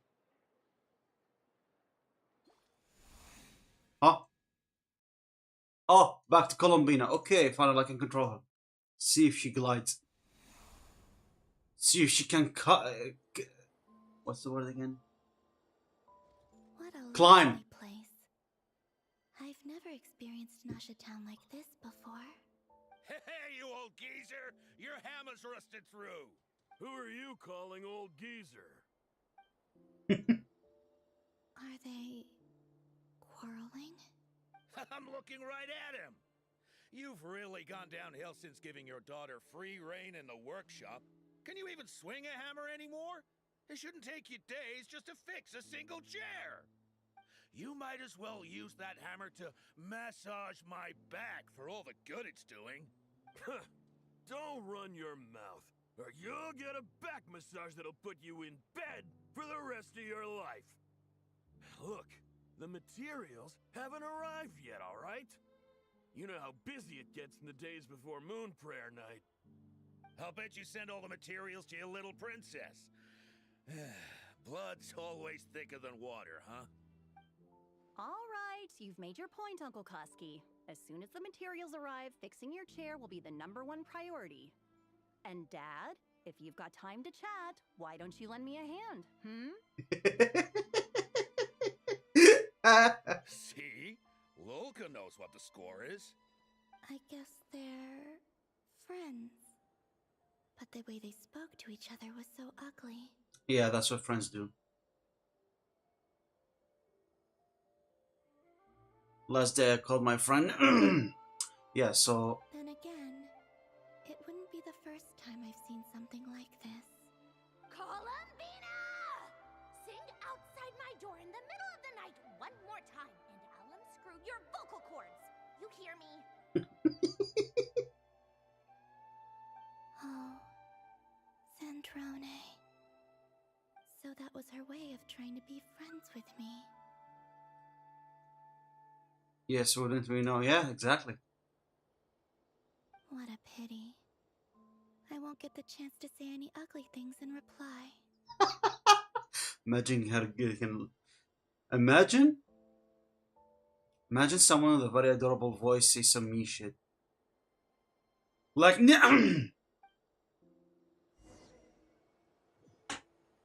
Oh yeah, okay. Get a chance to try some... Actually, let's see. Can she climb? Mihayo, piece of shit! Okay, can she glide? Nope, she can't glide. Bet she tests it on him first. What? Oh, traveler, it's gonna get it. Oh, okay, I get it. Okay, so she cannot glide, she cannot climb up things. Have you decided what to give her for Moon Prayer Night? I sure have. She's gonna get the surprise of her life when she's least expecting it. Then I'll whip out the ring and pop the question. You know, the friendly little talk. Yeah, exactly. Yeah, very aware of that. The surprise of her life. What a fun turn of phrase. Cool, I get the picture. You can spare me the gushy details. Ooh, looks like we have a customer. Huh? Hello there, ma'am. Would you like some Moon Prayer Night candy? Huh? Is he talking to me? Can he see me? Here you go. Oh. Oh, okay. Come back anytime. Right. Now, where were we? For an NPC, your design is a bit unique. I don't know why, but I still held out hope. Oh, come on, Lena. Ah, breaks my heart. The most important thing right now is to find that mage. This name thing seems super important too, but where do we even start looking? I'd better go pay the Fatui a visit. I don't think they would know.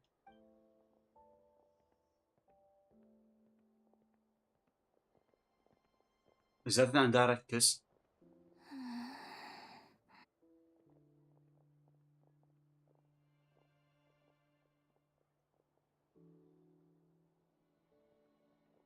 Follow us?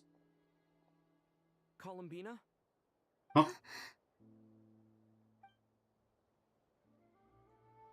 Huh? Huh?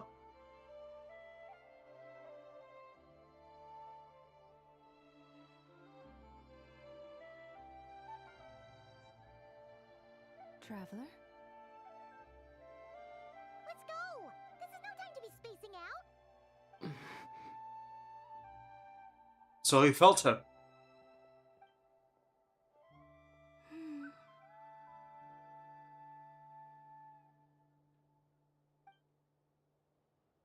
Okay. Thankfully, she's done something smart and follow us. Maybe it's not bad, just quietly staying by their side like this. Oh.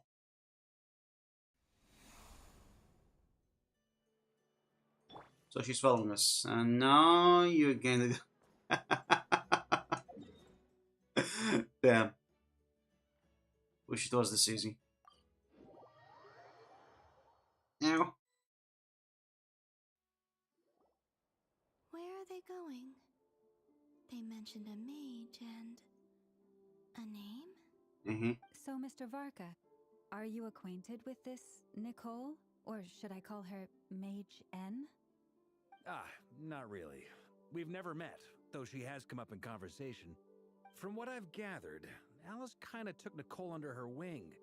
Taught her how to speak in a more ladylike fashion. That kind of thing. Oh. Huh. Hard to imagine Alice as an etiquette coach. Yeah. Alice is a larger-than-life personality, I'll give you that. But then again, that's why she's able to draw such an eclectic mix of people into her inner circle. Yeah, true. If I remember correctly, being an interesting person is actually one of her main entry requirements. So, if you ever wanted to join the Hexenzirkel, I'm sure you'd both be eligible to apply. The face Spider is making. Promises on Alice's behalf? I wouldn't dare.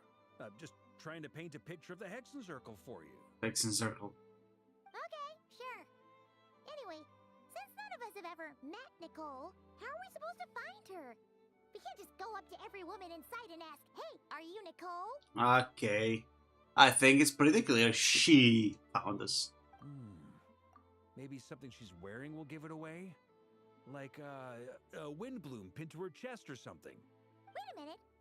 Alice never said Nicole was from Mondstadt. Oh, true. What about T-Sit? I recall that each mage has their own cup.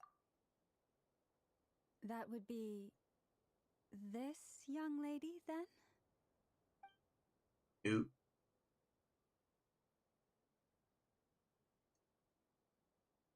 Hey there!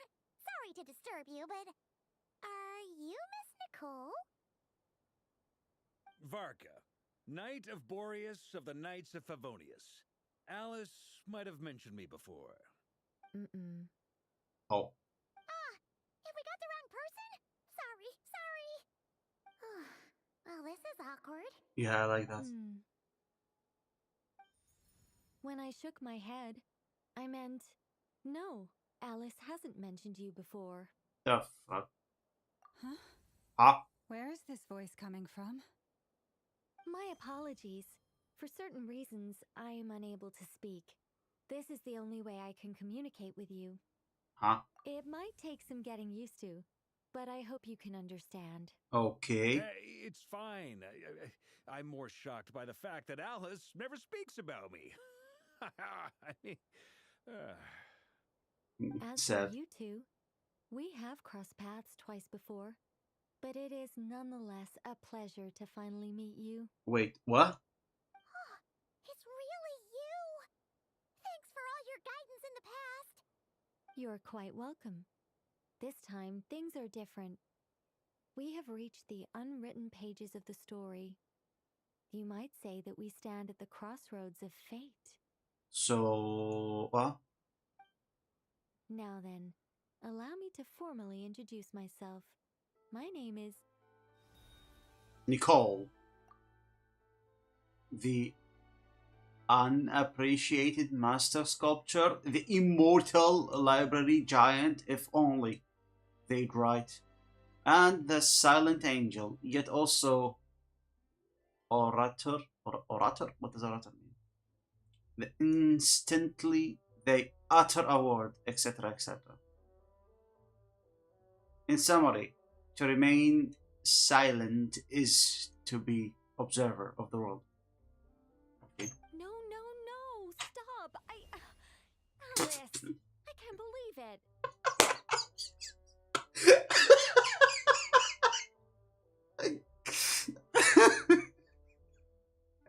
Okay, that was a funny one. Like a speaker. Oh, okay, I see. Someone who speaks in public. Oh, okay. I had a whole speech prepared. I'd agonized over every single word. She always picks the worst moments to ruin other people's plans.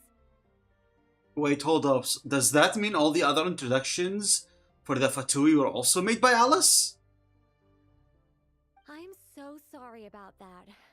Alice took the liberty of devising some bespoke self-introduction magic for each member of the Hexen Circle. Oh, okay. So next time we know. But I could have sworn I deleted all of the triggering conditions for it. How did it bypass everything? Oh gosh, this is so embarrassing. I don't know. You play in English I don't know. You play in English voice actors, so I don't recognize any voices. Same, honestly. I was playing in Chinese voice acting last time, so last time we had a conversation with these people, so I don't recognize any of their voices at least. This is a very different side of Nicole than what we're used to. Is she not used to face-to-face interactions? Maybe. You play Japanese weep. Just kidding. Don't worry about it. We've seen that introduction magic once already, so it wasn't too much of a shock. Yeah, with Alice. Wait.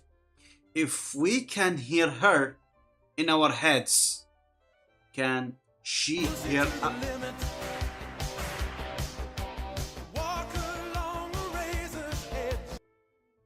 Can she hear our voices in her head?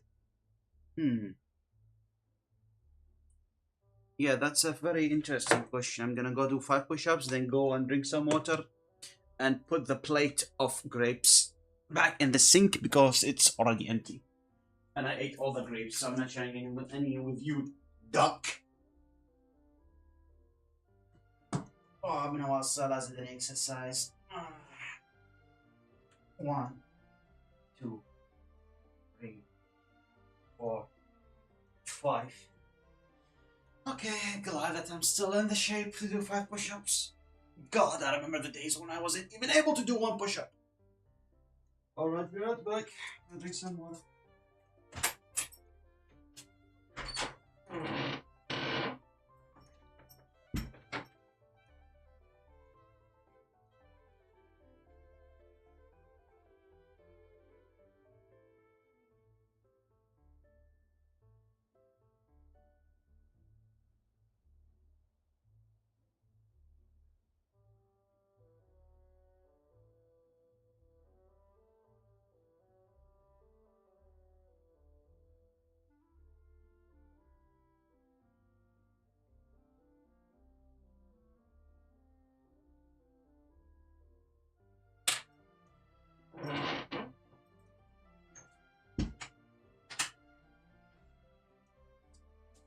most importantly, making sure that the doors are locked. She didn't say she is deaf, just mute. No, I'm saying, can she hear our inside voice? You know, the inner monologue, your internal monologue, the narrator inside your head. Don't you have him? The one that goes when you try to, like, you know, concentrate on something important, or like when an important conversation is happening and then he starts to remind you of funny memes or distract you. Don't you have that internal narrator, or is it just me?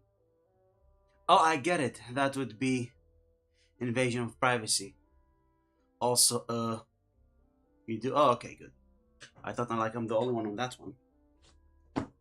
Some people don't. Yeah, I heard that some people don't have that. I was like, excuse me, what the fuck? What do you mean you don't have an internal monologue? So like, when like there's nothing is happening, do you just sit there in silent, no inside voice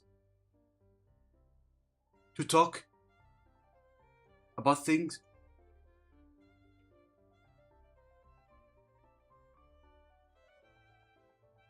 Yeah, it's very odd. Also, I'm sweating, so I can't wear my headset. Fucking. Please go on, Miss Nicole. We'd love to hear what you have to say, or, well, communicate. Okay. Some people don't have mind's eye either. Mind's eye. Like they can't imagine. But yeah, that one also heard about years ago. Some people can't imagine shapes, like imagine. That's very difficult. Huh? Are they talking to this lady? But will you all promise to forget that horrendously embarrassing introduction? Sorry? Embarrassing? When? Among the words that popped out just now, I saw angel. Yes, my name is Nicole, and I am one of a very few angels who have retained both their preferred form and their power. Excuse me, what do you mean an angel? The Traveler and Paimon should be no strangers to this concept. There is another of our kind in Natlan. They call her the Lord of the Night. Lord of the Night, huh?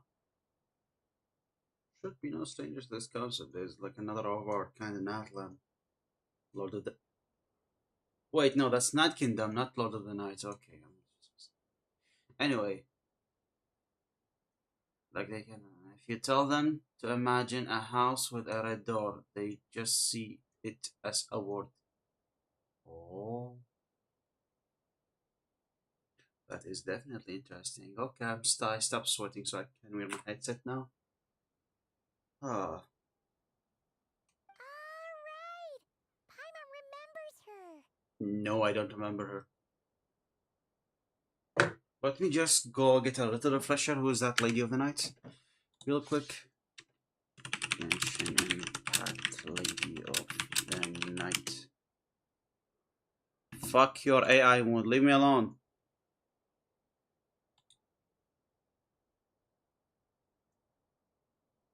Lord of the Night.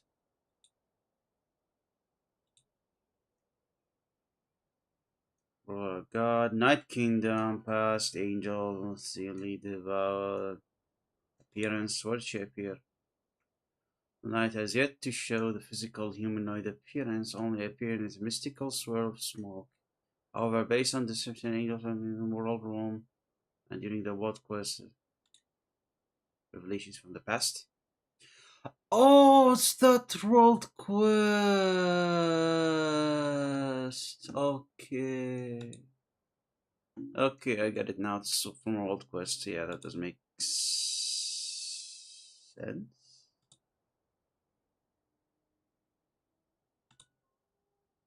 Huh?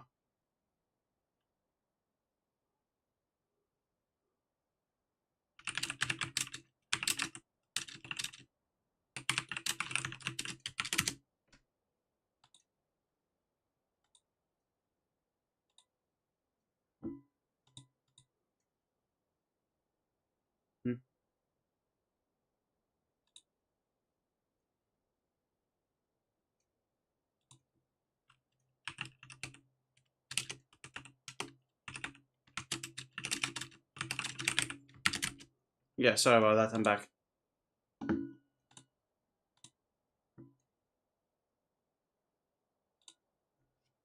But you've never seen her in person. Yes. Well, I have retained more of my power than she. It's because I don't have a long-term duty to fulfill. To be more specific, no. We'll be here all day if I get into the specifics. Moving on. If I'm not mistaken, you are here because you wish to learn how one might reach the moon beyond the sky. Yeah, how would you reach the moon beyond the sky?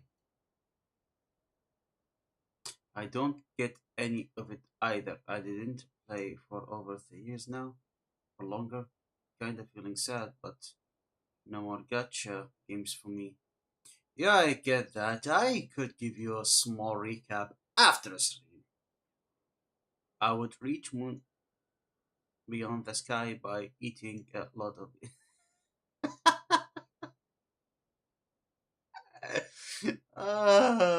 good one. Good one. That's right. Is that something you can give us any guidance on? Yes, I do know a way. It began with the Hyperboreans, who lived Hyperboreans after again. the War of Funerary Flame. Blank looks. Maybe I should start with the background of the war. Or maybe not. It shouldn't be an issue. I'll fill in the gaps for you when we have more time. Anyway, after that Is war she digging ended, with her hands? the three moons retreated to beyond the false sky. Okay. The Hyperboreans were humans I once aided. They accepted the civilization and creations bestowed upon them by the angels. Rocket Duck now, yeah.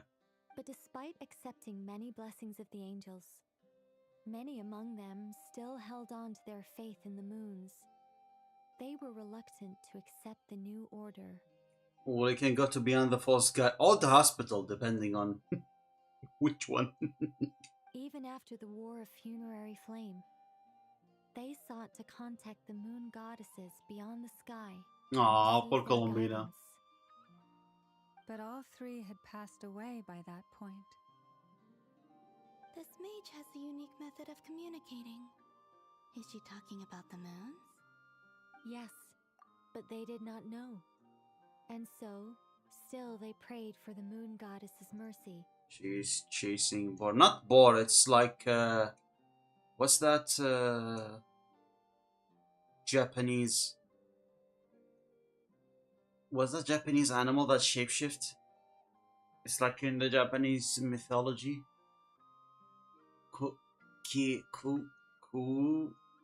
It starts with K, I think. Tanuki! Yeah, Tanuki.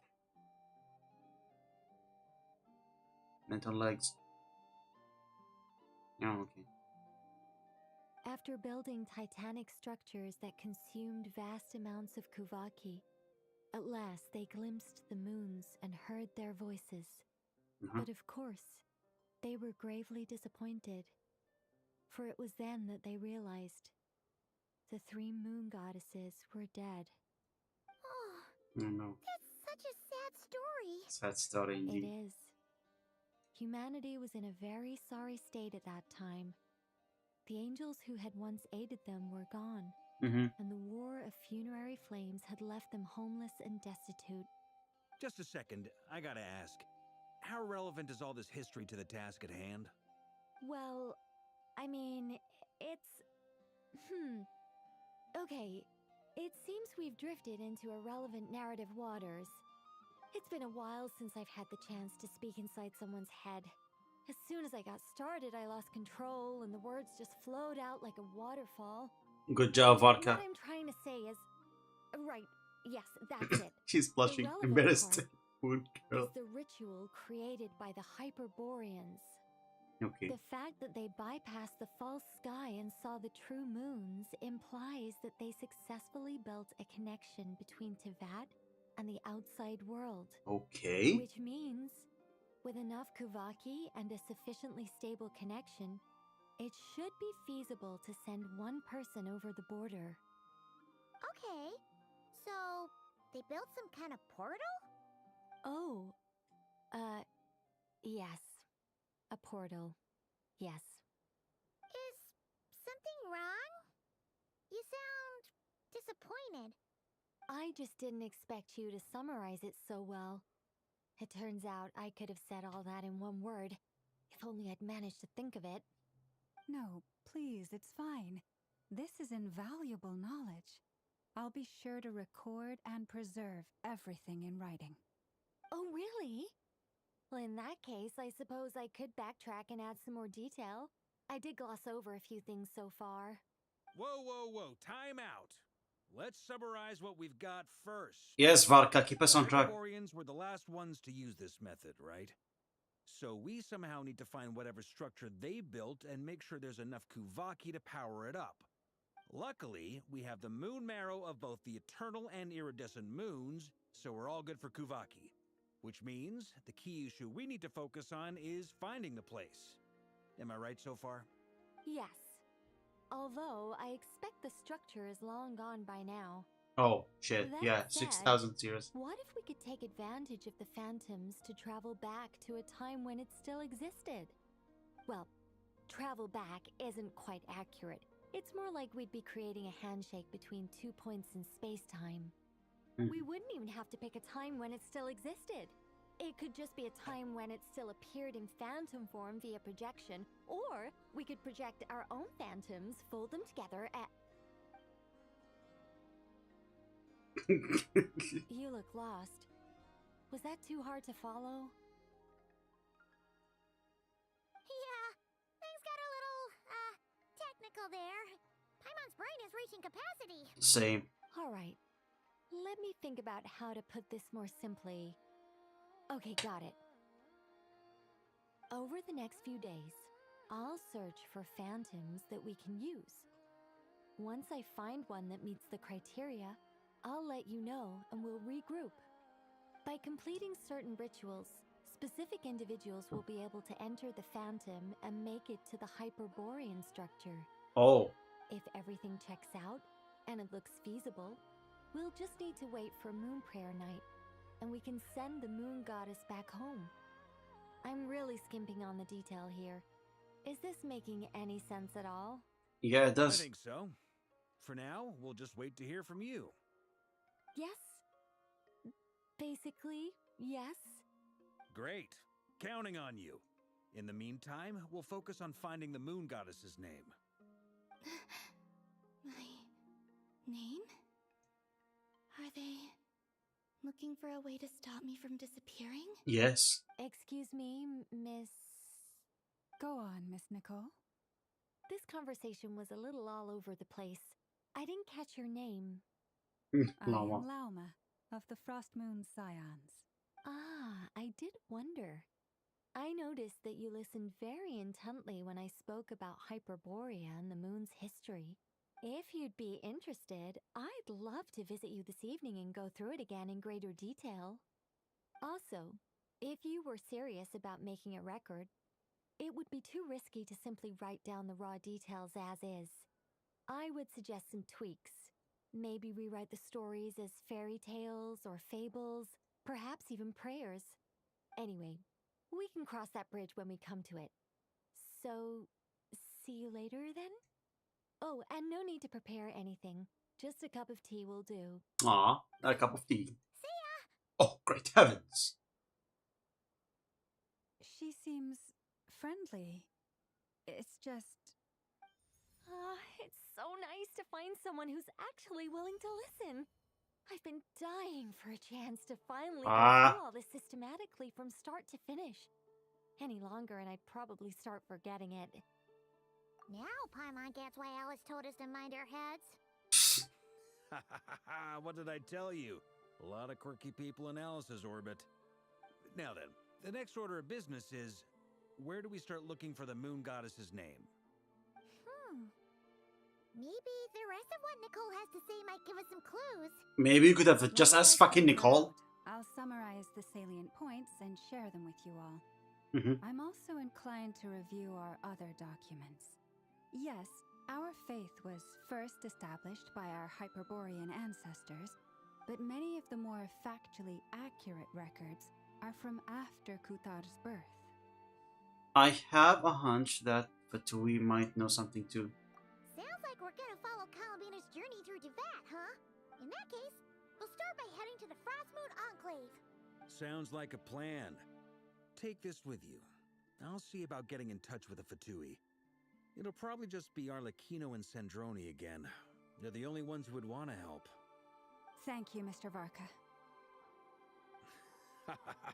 Don't mention it. Honestly, I'm more comfortable dealing with the Fatui than prying into the details of a young lady's childhood. Catch you later. Oh, fuck, what a bro. Just in case there's some way that I can help. Okay, search information on the Frostmourne Enclave. Okay. Oh, there's a hair trail. Yeah! Get with me!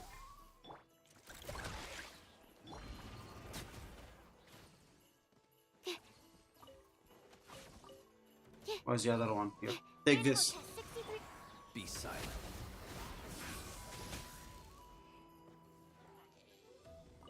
Okay, off we go now.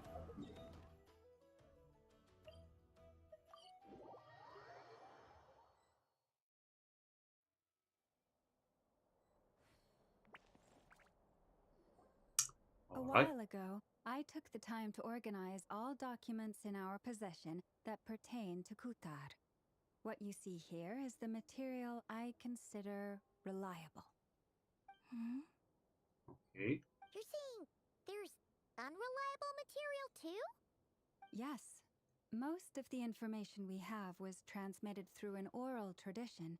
Inevitably, some of her stories were mythologized and deified over the years through countless retellings. That's why I organized them into reliable and unreliable. Okay. There's no sense seeking answers in history unless we can ensure the veracity of the historical record. Makes sense. All right, let's take a look through. Clear and concise would be one way to describe the writing style of this historical record, but you could just as easily describe them as terse and dry. As Lama already knows the material like a back of her hand, the quest to find any new information in these texts is a tough going. Almost all these records refer to Kutar instead of Columbina. Although neither of those is her real name. Paimon's not sure what point she's trying to make. What we can gather from these records is that the Frostmoon Scions worshipped her as a god, placing impossible expectations upon her. Yeah. I cannot fault them for their earnest faith, but for all their devotion, worshipping her day in, day out changed nothing. I imagine that none of it resonated with Columbina. It wouldn't surprise me if, even back then, she had already begun to reject the name Kutar and everything it represented. Lama speaks the truth. When I heard them call upon Kutar with hope and expectation in their voices, they may as well have been calling upon somebody else. When you were organizing these, what criteria did you use? Well, that's a bit complicated. I looked at the level of detail, perceived authenticity, prose style, and how realistic their portrayal of Kutar seemed to be. Amongst the Frostmoon Scions of today, only I know of her existence, and I alone have spoken to her face to face. As such, I know that there are certain things she simply would never do. That being said, I have sensed some changes in her lately. Oh? Changes? Me? Seems like this is getting us nowhere. For what it's worth, why don't we check the unreliable sources too? Sure. Give me a moment.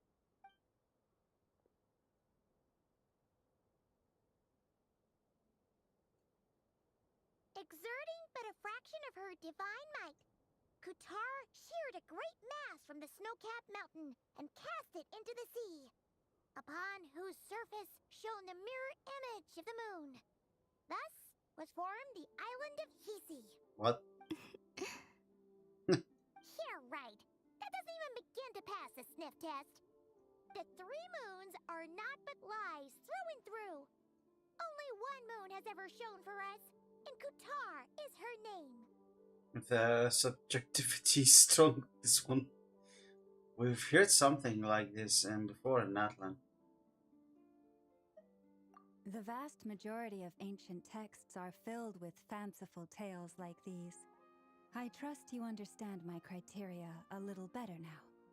Okay. Kutar did not speak, merely gazing into the distance in silence.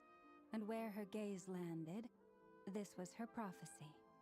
Clearly, whoever wrote this text never even met Kutar. Otherwise, they'd know that her eyes are always closed. What about you, Traveler? What are you reading? Seems like a collection of anecdotes? What does anecdotes mean? Come on, let Paimon see. The child wished to build a wooden nest with which to shield a fledgling bird from the cold. But being so young and lacking in strength, the child could not snap the branches from the trees. Kutar was passing by. Upon seeing the child, she summoned forth the Kuhenki, who built a beautiful nest for the child. Oh. I remember that. True stories. Oh, okay. Not knowing the meaning of Kutar's divine intervention, the child dared not to respond, and thus ran home to call their parents. But Kutar was gone. The moon chanter declared the event a miracle and took the nest as a relic, placing it on high for all to see. The child was named as one favored by the goddess and was greatly respected amongst the people. Yet, no further miracles were bestowed, and this matter was forgotten in but a few years. Huh. Any thoughts after reading that? If it's true, it gives off somewhat loathsome feeling. Yeah. Columbina probably just wanted to join the kid in making nests. Ah. I'd originally considered this a fabrication, because Kutar did not perform any similar actions in subsequent records. But now that I think about it, it does seem like something Columbina would do. It's just that... She didn't know how other people would interpret her actions. She was probably worried about making things difficult for people. And so, she gradually stopped joining in. Yeah. Yes. Makes sense. Oh, that's so sad.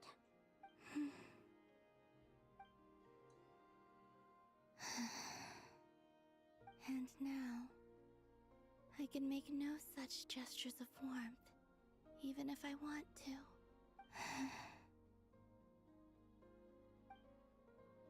Still no name. That's a bit of a shame. Yeah. Return to Nashitown and Dr. Interesting stories. That's gotta count for something. Barca said he was gonna set up a meeting with Arlecchino and Sandrone, right? Let's go back to Nashitown and see how he's doing. Alright, let's go.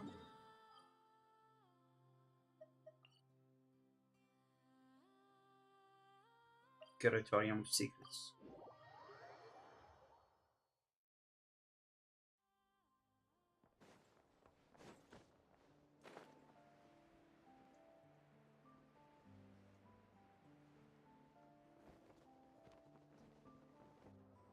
Oh fuck, Flynn's died. Let's see. There's Barca. Oh, and it's Durin and Albedo too. Talk about coincidence, we met again. Yeah, this is pretty much the same place we bumped into each other last time. I convinced them to stick around a little longer. We were all waiting on people, so I figured having a little company would help pass the time. Ah, so you've been waiting for us? Does this mean that you've already arranged things with the Fatui? Sure does. Now you're back, we can go meet up with them together. How'd your investigation of the Frost Moon Enclave go? Bad. Well, we didn't find out Columbina's true name. But apart from that, it went pretty well. We learned some stories from her early days. Aha, just as well that I didn't tag along then. I'm sure our moon goddess wouldn't want every man and his dog knowing all about her private life. Still, desperate times, desperate measures, I guess. Someone had to do it. So, Barca was waiting on us, but what about you two? Are you waiting for Alice? Oh, no, we already met with her. Oh. We discussed that experiment I mentioned to you last time. Oh, and she also handed me this communication device. This looks familiar. Archipelago. That's right. I understand she informed you about the relationship between the phantom phenomena and Tevat's borders, yes? She wants me to help her with some more experiments on that front. She said that she'll contact me through this device with more information. Ah, I see. Following instructions and making observations. Pretty common research method. Takes me right back to Albedo's lab. Wait, then who exactly are you meeting? Someone you know. Albedo's met him too. Huh? But I don't think Miss Lauma or the Grand Master have been introduced. Introductions are overrated, especially in cases like this. Oh, Wanderer! So, it's not like the academia has prohibitions against going abroad. Also, I applied for leave. I've been writing to Hat Guy since obtaining a human form. I've already brought him up to Scaramouche! speed on everything that's been going on in Nodcry. Why is he here though?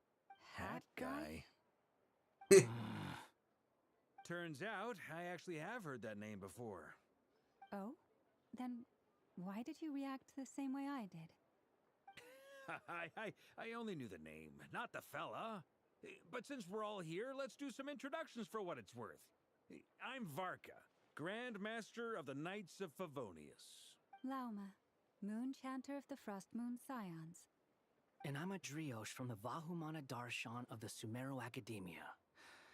Hat Guy. Good to see you again, Mr. Guy. Mr. I Guy. believe we last saw each other on the boat ride here. So they came to cry together? Mind you, the only reason I came here is because there's someone I want to look into. Oh?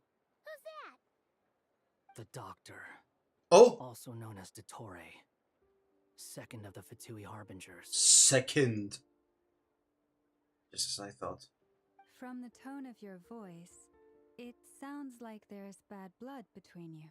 Oh, if only you I was know. reviewing our archives and noticed that a lot of information about him was missing. Left a bad taste in my mouth. That's all there is to it. Dottore, or Zondique, as he was then known, once studied at the Academia, but he got kicked out before he could graduate. So the Harbinger's #2 man is a college dropout? How embarrassing for them. Last we heard, he was planning something. We actually heard that a few times before, even coming to Nocry. But we haven't seen a trace of him since we got here. Maybe he's only good at hiding his face. Something interests him. For all we know, he might have left already. But the fact he did something here at all is worth noting. It'll fill a couple extra lines in his file. Why does it sound less like a file you're writing and more like a criminal record? Anyway, we were just about to meet 2 of the other Harbingers. Want to come along? You might learn a thing or two about him there. Don't think that's a good idea. I don't think that's a good idea. Even though they're Harbingers, well, they're old acquaintances of ours, so, you know, when you talk to them, try to be... I got it. The Frost Moon Scion's relations with the Fatui remain tense. Forgive me if I do not attend. In that case, we'll continue assisting Miss Alice with her experiments. Okay. Good stuff. Everyone's having a fruitful time. All right, we better get going. I'll lead the way.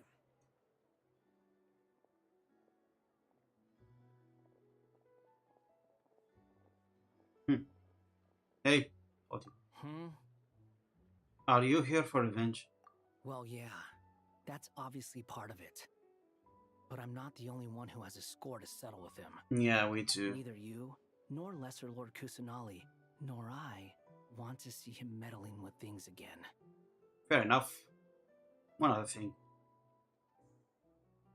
When we return, let's talk about Colombina. What's the hurry? Don't worry. Pigeons always know which way home is. I told you he died. And in groups into 2 teams, led by vodka, blah blah blah blah blah blah blah. Oh, there they are. You made it. Who is this? A scholar from Sumeru. They call him Hat Guy. He's an old friend of the Travelers.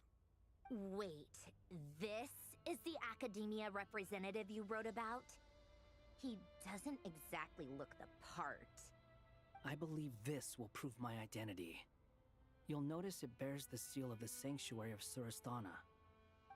Well, what do you know? So it does. All right then. My mistake. It's fine. The music. I expected as it's much. Intense. What? So as I mentioned in my letter, the Academia's got its eyes on Dottore.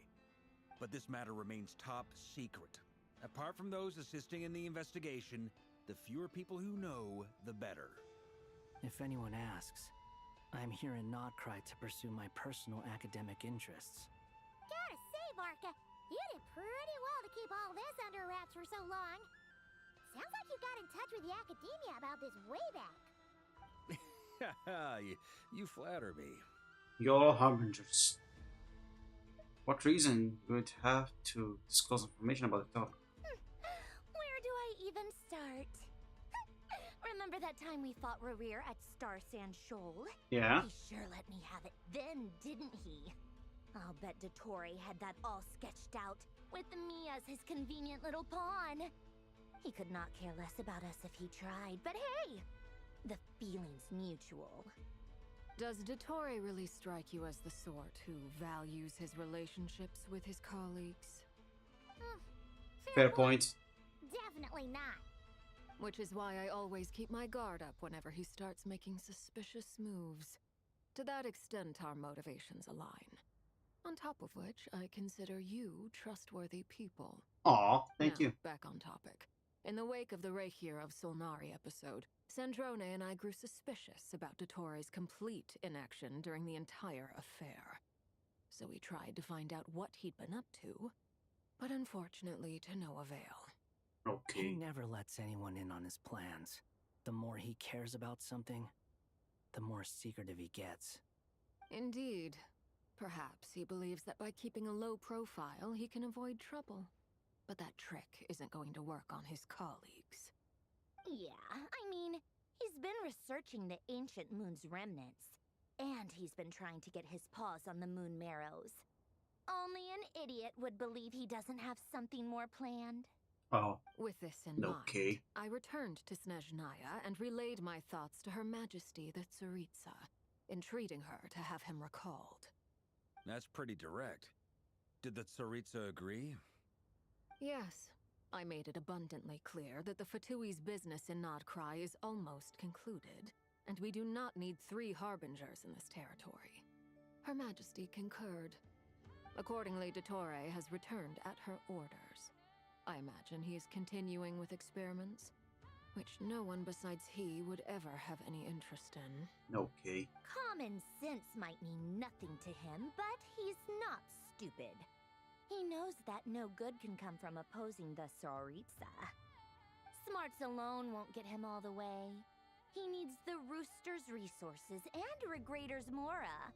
Both of which the Tsaritsa can strip from him by waggling a finger. But doesn't he have a track record of publicly following orders while going against them in private? He probably has it down to a fine art by now. Wouldn't put it past him. We worked together on a research project once. Only briefly, but it was enough to show me that we're fundamentally different people. Well, of course, yeah. He has no interest in doing things methodically, stage by stage. His thoughts jump all over the place, and the moment his curiosity is satisfied, or he gets the results he wants, he disappears. The only similarity we share is that, once we set our minds on doing something, we will see it done. Oh. Whatever it takes. Sorry about that. Oh, we definitely saw some of that in your battle with Rerir. You got so competitive. Ugh, do not remind me. Then I believe we all concur. Dottore will not simply give up. Fantastic. Now this is turning into a whole day of unpleasant memories. Ugh. Are you talking about the moon marrow stuff? He also strikes me as the kind of person to disregard experimental regulations, ruin all the equipment, and go way over budget. Then leave the first person he can find to deal with the fallout. Exactly. This one time, he was running some high-temperature experiment and the substance exploded. But does he care? No. He orders his subordinates to open the device so he can observe the results, which causes the gas inside to leak out. Oh. That gas was poisonous. If I hadn't been there, who knows how many people might have died. And after all that, he left while I was still cleaning up after his mess. What a waste of time, he said. Oh, wow. A waste of time? The nerve! He wasted my time! The way he called me a box and Tony. So cute. You've been bottling that up for a while, huh?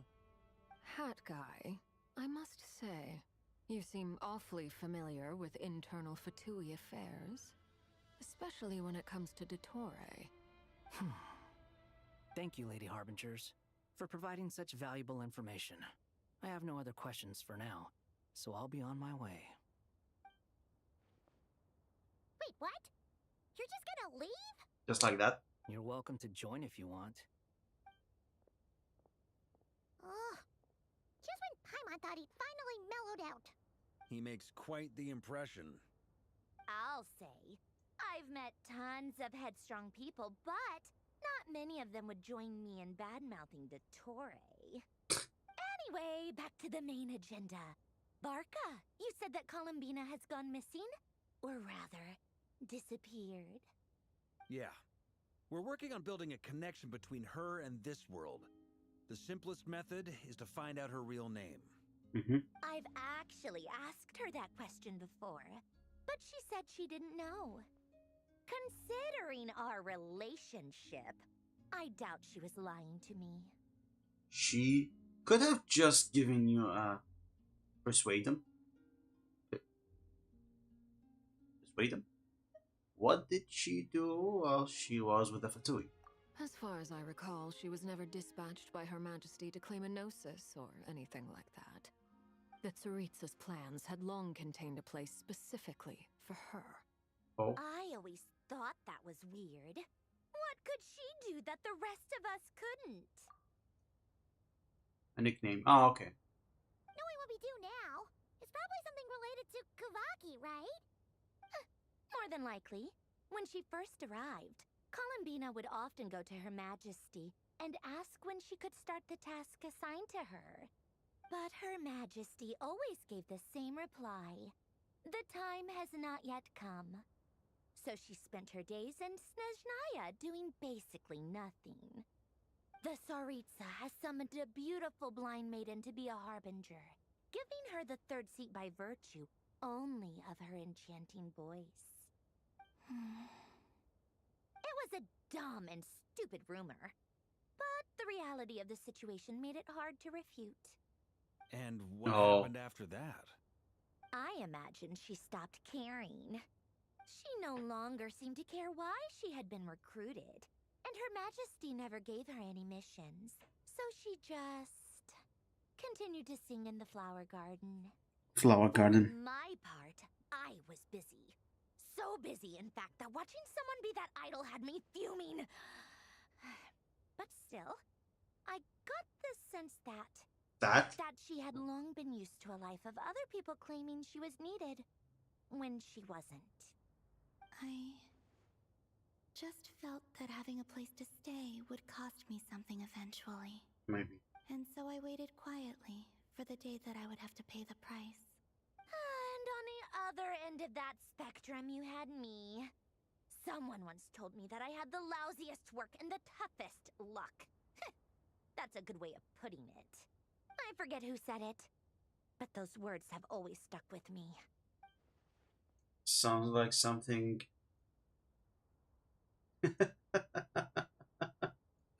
Yeah. But you've done your job exceptionally well all this time. Because at heart, You are a conscientious person. Conscientious person. Thank you for telling us all this. What is it? Something come to mind? It's nothing. I'm just even more eager to learn her name now. I want to shout it to her from the rooftops. I want to shout it to her from the rooftop.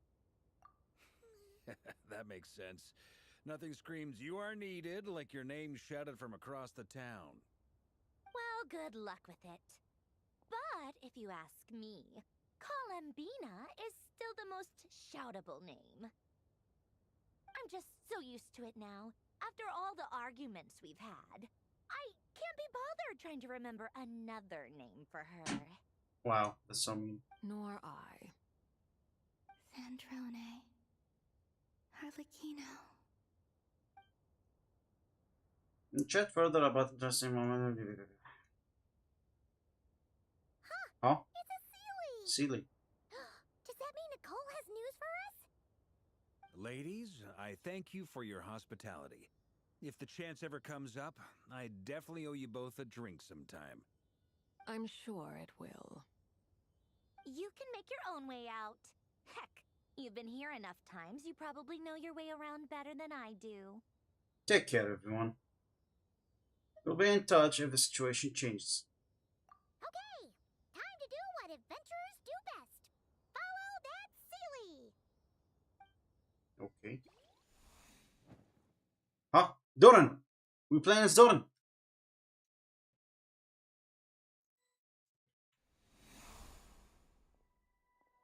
Here you are.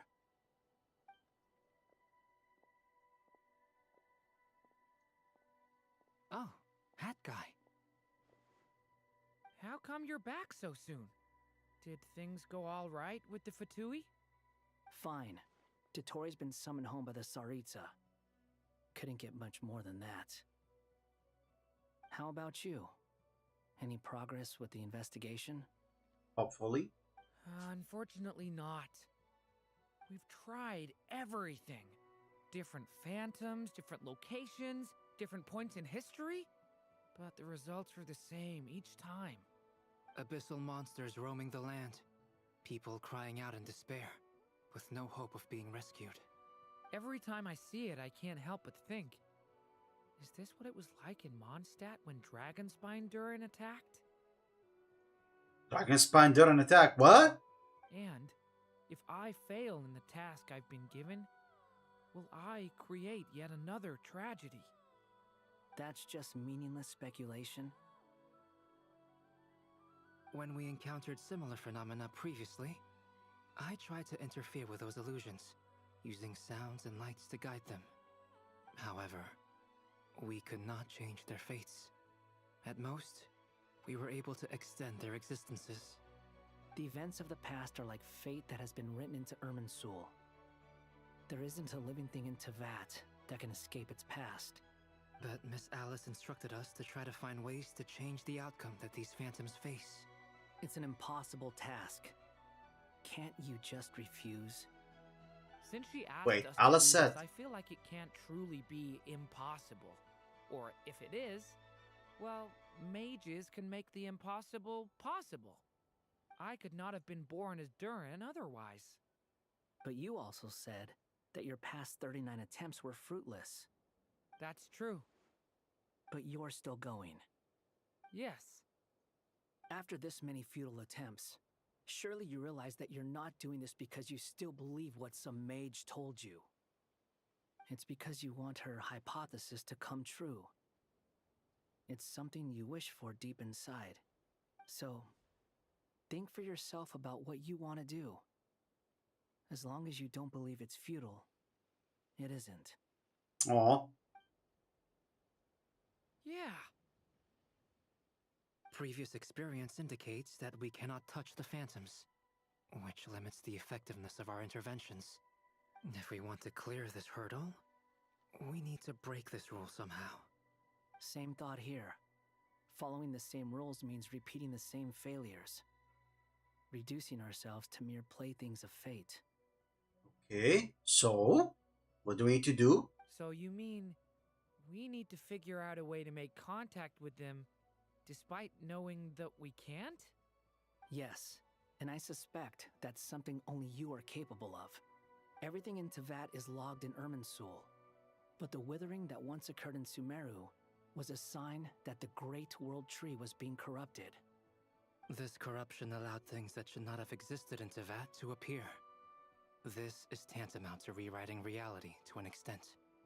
You're saying abyssal power might be able to affect those phantoms? No one's ever tried it before. If you're gonna try it, it'll take courage. And you have to be confident that you can control it. Is anyone there? Has anyone seen my daughter? She's missing. I have to find her. I hear someone inside. Spargana? Are you in there?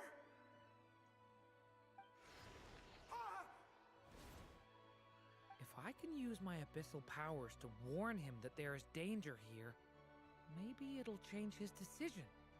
Maybe he'll stay away. Yes. The important thing is not the nature of the power, but rather how you use it. Yes, that makes sense. To intimidate and obstruct. Sounds about right for the Abyss. Let me try. I should be able to influence that thing. Oh? Have you seen a little girl? What? This isn't the time for that! Just run!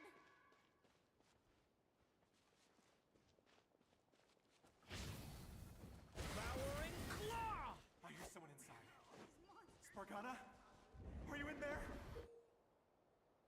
Duran can use the power of the Abyss to affect world in which the Phantom is located. For example, using it on a stone pillar will create a barrier with the intimidate and obstruct attribute, which will turn affect the choice and action of the human Phantom. What is this? Looks dangerous. I should get out of here.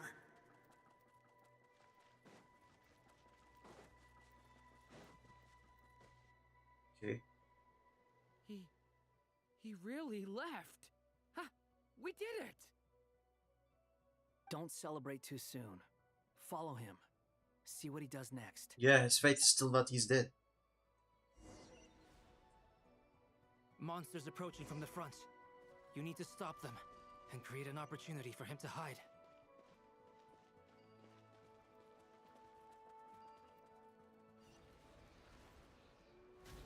Oh, he did. Help me!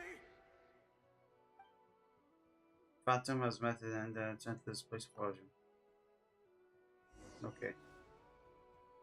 Monsters approaching from the front.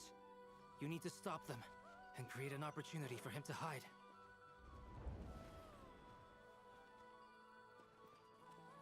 No! There's monsters ahead!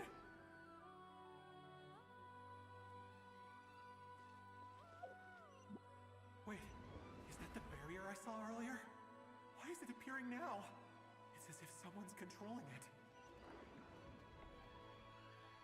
Okay.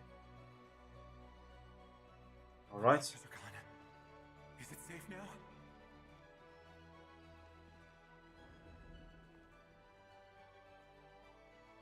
Okay. What's gonna happen next? The barrier's gone too. How odd. Anyway, I guess I'll keep going. Quickly, let's keep up. Let's keep up.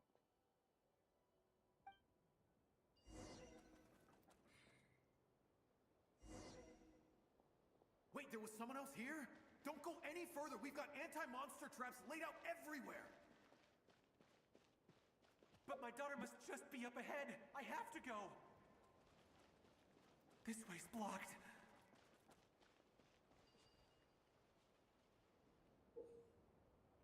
During abyssal power can also affect Phantom explodes in explosive barriers, casting explosions that can clear obstacles and deal damage to monsters. However, these explosions also cause damage to human phantoms.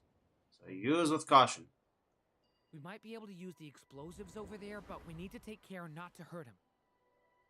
I'll use the barrier to keep him at a safe distance. This barrier seems to be helping me somehow. Hey, hey, wake up! Oh, no good. Gotta keep moving ahead. Okay. Did we do it? So many monsters! There's still a chance, Durin. Use the traps. Very stupid anti-monster stuff, by the way, but I get it.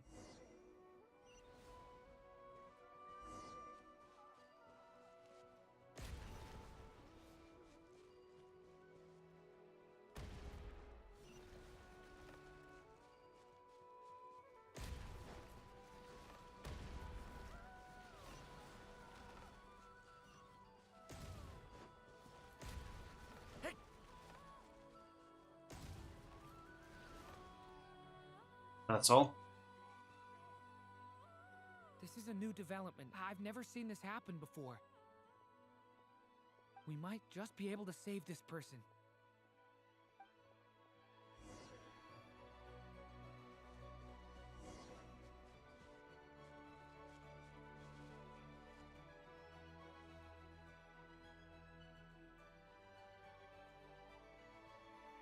Who are these?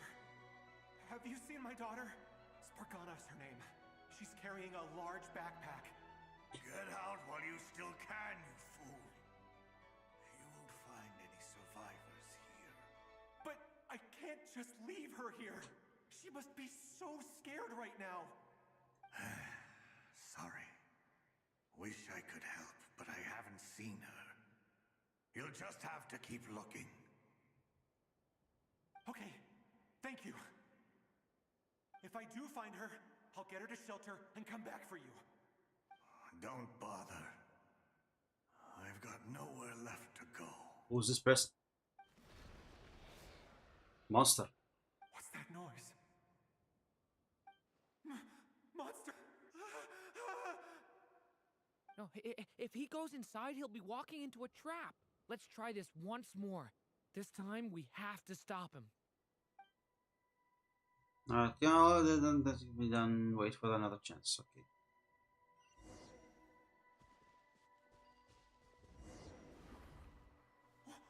Why? How will I know where Spargana's gone like this? You know what? I'll trust this strange barrier. It's gotten me this far after all. Okay, that will also keep these two safe.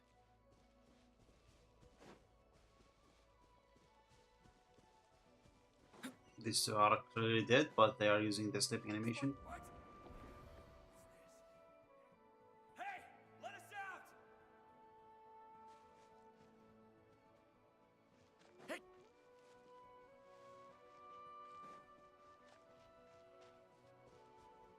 Continue escorting.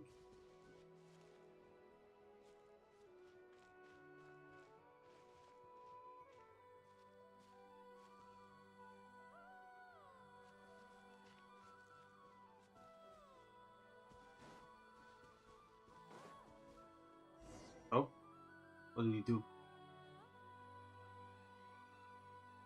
Huh? That looks like one of my daughter's books. Thank you. Thank you. Yes, it's one of hers for sure. That's her name on it right there. She left her backpack here. So she must be around. Durin, just like last time. Use the explosives.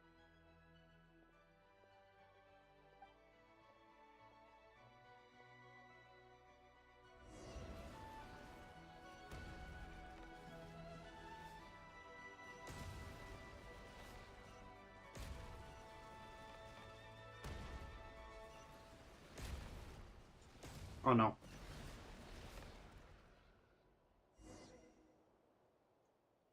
It won't work. There's not enough left. If he makes it in, he'll die. But then, this clue could be the key to him finding his daughter. It might not be the only one. Better he misses that clue than loses his life. I guess so. Okay.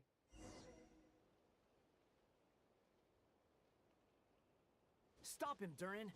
We can't let him get any further in. That's my daughter's book!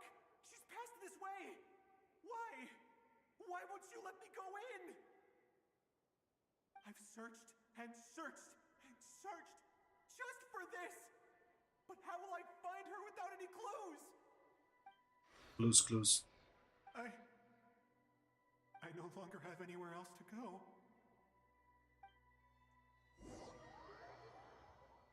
Just fucking go! I'm sorry. I'm so sorry. He refuses to go anywhere else. Whether he opens this door or not, all that awaits him now is death. We couldn't change his fate. Albedo? Hat guy? Let's try one more time. I don't know how we're gonna do this, but I don't want to give up either. Alrighty. Why am I here? What's going on? All these scenes running through my head. Where are they from? Huh? What's going on? Oh, what just happened? His reactions have changed. How many times have I... What's happening to me? Huh? Wait, who are you? You can see us now? I feel like I always could, but that I only just realized you were there. I'm sorry, I don't know how to describe what I'm feeling. But you were the ones guiding me using that marked barrier, right? I haven't done anything yet, but those monsters, those deaths, they feel like memories. Like things I really did experience. Because they're not memories. I won't find my daughter. In fact, I'll ultimately die trying to find her. Isn't that right? Well, no, it isn't. Yes, it is. Even so, we're trying to find a way out of this. You've not seen my daughter either, have you? It seems she really isn't here.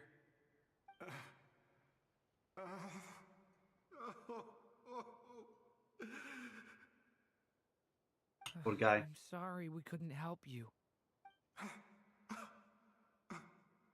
I'm just tired. Maybe this is destiny. Maybe it doesn't matter how hard I search. How long do I have left?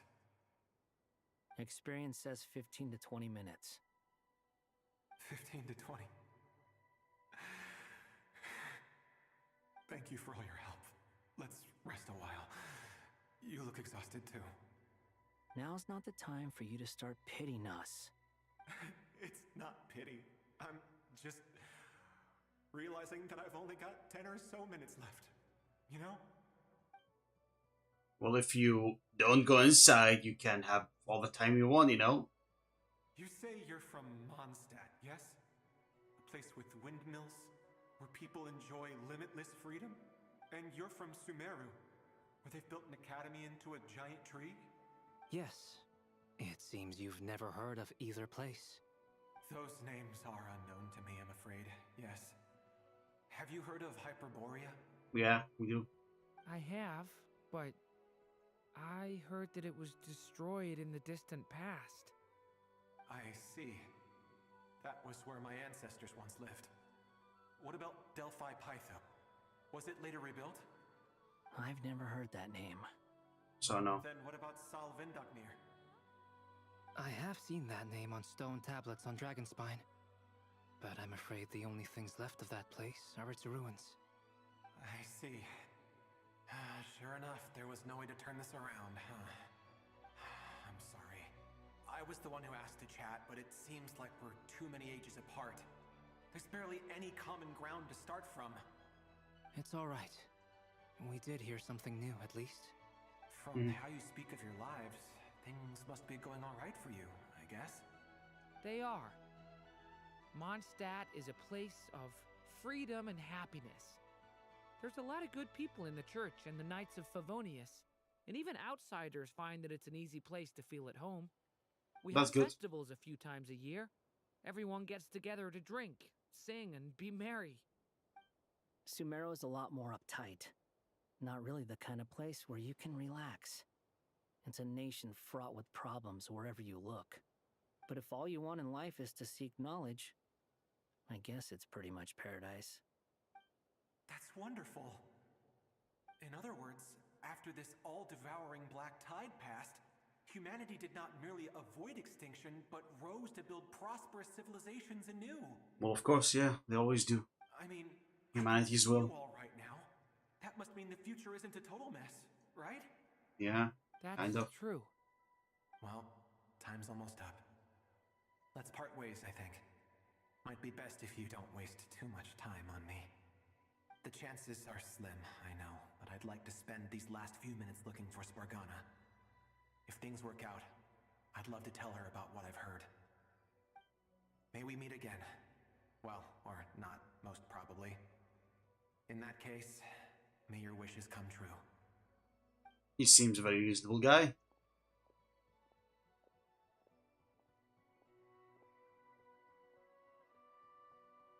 He's gone. In a few minutes, he will meet the end that was his to begin with. The ending of this tale did not change, but I believe that we've just made the most progress we have yet.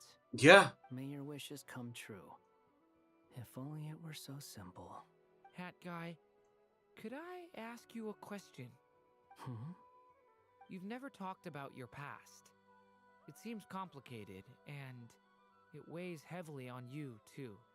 Would you be willing to tell me about it? I mean, sometimes it's better to get things out in the open. Take that guy we try to help, for instance. At least he said goodbye with a smile, right? I know about Albedo's past. Our experiences are very similar, and he created me. As for you, you're my first friend, and you've witnessed every step I've taken. But by comparison, I know nothing about you.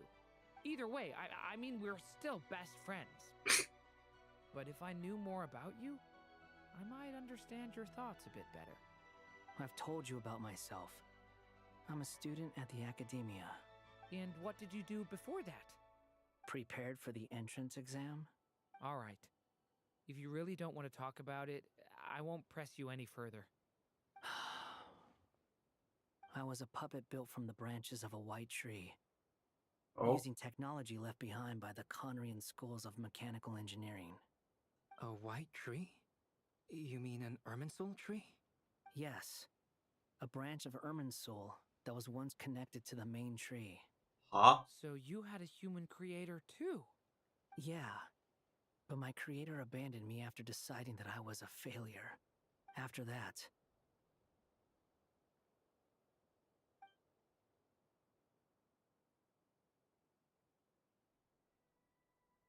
Durin. Resisting the influence of the abyss, suppressing the urge to destroy, trying to do the right thing. None of these things are easy, but no matter how hard they are, trying to rewrite past wrongs is far harder. You asked me if you would create a new tragedy if you failed. I told you there was no point speculating about that, but the real answer is yes. You absolutely will. Hat guy. But at least you've got people here to help steer you away from the wrong path. So, just keep aiming towards the light. I will. I promise. All right. Break time's over. Hello? Durin speaking. Hello, friends. It's me. What have you been up to, I'm detecting some unmistakable fluctuations here at the border. The amplitude isn't particularly high, but they're completely different signals from the ones before, and the scale is comparable to those I've detected previously. Alice, we were unable to save that person. However, he appears to have retained a portion of the memories gained through that cycle, and was able to hold a conversation with us. Nice, that's progress. Well, it is rather odd indeed. It definitely merits further attention. Could I trouble you to keep trying the same approach? I need to gather some more data. Counting on you. I should probably have Nicole come and check this out as well. Huh? Quest over?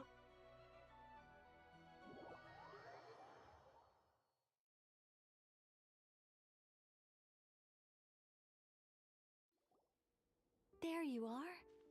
I was worried you might stop to collect treasure chests opened by the Seelie along the way.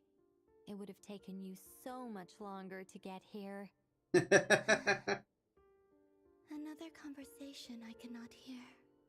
I am delighted to see that you understand what takes priority, and that your adventurer's instinct has not swayed your resolve.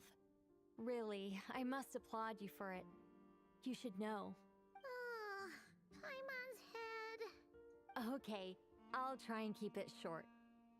My senses are telling me that this is where we shall find the entrance to the ruins. Okay. Oh, cool! Well, what are we waiting for? Let's open it up and see! Patience. This was a sanctuary of great importance to the Hyperboreans. Okay. A special process is required to open the gate. Oh! Like the place that housed the Eternal Moon's marrow? Seems like an ancient were very fond of making tricky gate puzzles. Okay, so what's the plan? Need us to do anything? And just the short version, if you can. All right then. I was planning to start with some background on the invention of these techniques. Are you sure you don't want to hear it? It's quite informative. No. Remember what you were saying about priorities? Fine. Simply put, we need 3 human representatives to successfully undergo a process of Kuvaki resonance. Think of it as a test from the 3 moon goddesses to see if the entrants are qualified, with the most recognizable qualification being Kuvaki. Pretty sure Lauma would ace that test. Oh, wait. But we need 3 people. Okay, me. I also have no doubt that the moon chanter would be qualified. But we would need 2 other people with the same constitution. Therefore, Could it be like me, a traveler, and maybe Ardachino? Not so much to follow the rules, but to figure out how the test functions and find a workaround. I've done some research, and it turns out the mechanism is rather crude. We'll simply need humans to stand before it who have sufficient Kuvaki energy within them. I'm with you so far. How do we get the Kuvaki in them? The easiest way would be transfusion. Take some Kuvaki from Nodcry's soil, put it into the bloodstream, and get it circulating in the body. So we're going to cheat on the test? Precisely. There are other methods, but this is the simplest one. Cheating the system is much easier than trying to hide from it. Sorry? Does the idea of cheating upset you, Miss Lauma? No, that's not it. I suddenly had an idea. Oh? Oh, what is it? It's about Moon Prayer Night. I figured out a way for Kutar to join in the festivities. Oh? But as Paimon said, we need to have our priorities straight. Let's get back to the test. I'll follow up with Nefer on the festival arrangements. Oh? Okay. Anyway, is this really the best method we have? A Kuvaki transfusion sounds dangerous, no matter how you slice it. If you think that's dangerous, wait till you hear the other methods. I'd be more than happy to go through them if you'd like. There are several. No need, we're good. We'll go with this one. Very well. Kuvaki transfusion it is. Now, I should mention that the risks can be greater or lower depending on individual compatibility. It would be rash to simply infuse the Kuvaki and hope for the best. If the body rejects it, the reaction can be quite severe. The symptoms are similar to another condition that some people living here suffer from, known as congenital Kuvaki sensitivity. So, before we execute our plan, I will perform a simple test of my own to see who is compatible and who is not. Once that is done, We will have to complete the resonance process as rapidly as possible. The participants must remain stationary while the Kuvaki circulates and bonds with them, and they mustn't eat or drink anything. What? What? No eating or drinking? That's some hardcore fasting. They'll all be monks by the time they're through. How long will they have to keep that up? 3 days. The fuck? Oh, that's so long! And we still need to find 2 more people who are not just compatible, but also willing to volunteer. Fasting? What are they talking about? I'm willing to volunteer. Really? Don't you want to think this through? Haha, count me in too. 3 days without food? I can handle that. Miss Nicole has made it clear that this is the easiest way. The way I see it, there's nothing else to discuss. It's time to step up. Compared to having Columbina disappeared completely. Fasting for a few days is nothing. Yeah, you're right. In that case, Paimon volunteers to be captain of logistics.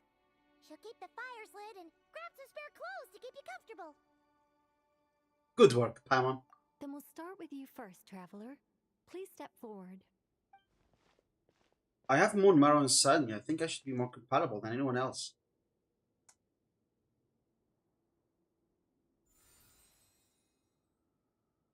How's it going? Do you feel anything? Nope. How about now? Nope. And now? Still nothing.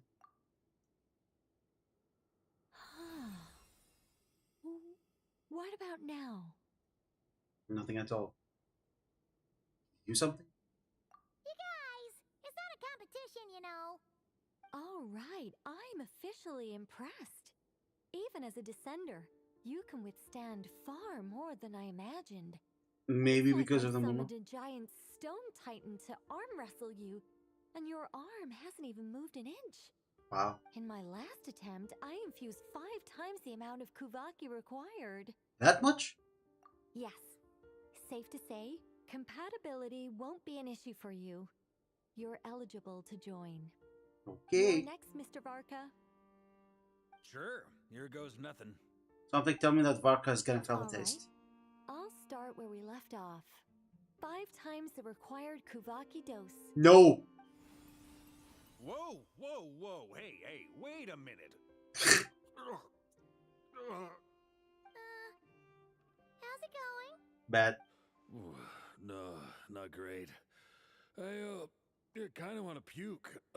Feels like I've been drinking too much. A few bottles of wine, then a big stein of Dark Horse. With some hard liquor from Liyue mixed in. Don't laugh, you almost killed the guy. This is funny. I just lost to a young lady in an arm wrestling contest. I'm never gonna live that down. My apologies. I'll lower the concentration and try again. Oh. How's it going now? I'm not as dizzy as last time, but I can still feel it pulsing around. In that case, you wouldn't be an ideal choice, Mr. Varka. Let's try someone else. Oh shit. Okay. Let's go ask some of our other friends then. Maybe some not cry people? Well, no, of course she's like, you know.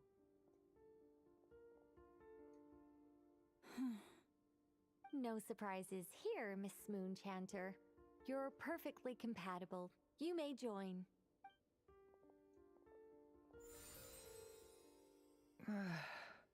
I'm getting a slight headache. Shame.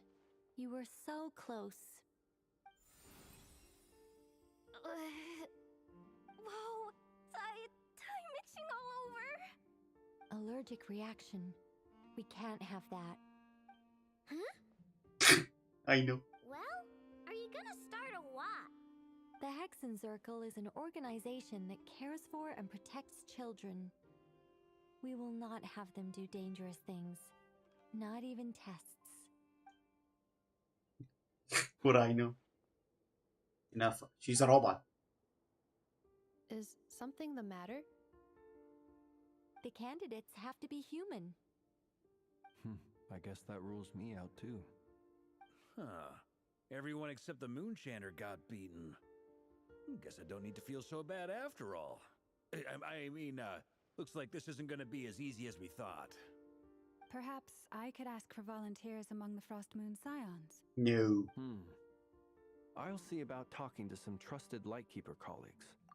Itlua springs to mind. Wait, hold up. Lady Moonchanter is not a human either. She's a fae. So that doesn't rule Flins unless they're like Flins and... Wait, is Moonchanter fae? Is Llama fae? In fact, I think we had some former Frost Moon Scions join our ranks recently. Can you give me the scientific explanation for how the test works? I can probably make some kind of test bot. Then we can just zip through Nasha Town, going up to people and pressing a button to check their status. Wouldn't that be way easier? No. Wow! No elaboration for once. How about I contact the Knights of Favonia's garrison in the Wave Chaser plane? Shame that Lohan's already left. And that guy's even tougher than I am. Strange. The moon goddess is clearly revered by many people. So why is she on the brink of disappearing? She mentioned that the world has rejected her from the very beginning. Oh. And when we fought the Raikir of Salnari, it seemed like she exhausted her power for our sake. Also, I'm not sure revered is the right word for how people feel about her. Gratitude, certainly. For my part, anyway. It's basic reciprocity. She helped us, so she deserves our help in return. Yeah. Even though she looked like she didn't care, she still saved a ton of people, including me. Aww. A review of the relevant data leads me to conclude that Miss Columbina is a good person. Yep, you bet. They really think so? I'm super surprised that Smile's so Columbina cute. isn't her actual name, though. I think it really suits her. It's light and graceful and... yeah, just a really pretty name. I know, right? Unfortunately, that's not our decision to make. Columbina. That was the code name the Fatui gave me. But it also came up in the song I heard when I was born. But... is that really all there is to it? What do I truly think of my own name? Is there anyone left who will still call me by that name? She told me to pick whichever name took my fancy. Why did I pick Columbina? Maybe because I felt that she never wanted to become Kutar and be worshipped as a god. Moon Prayer Night is getting closer by the day. We're running out of time. We need to look for other candidates. Oh, Arlecchino. Then allow me to try. Huh? What are you doing here? You contacted your friends via the Adventurers Guild. Sandrone has been keeping an eye out for something like that, so she informed me. Since I have the ability to accommodate a moon marrow, I should prove to be a suitable candidate.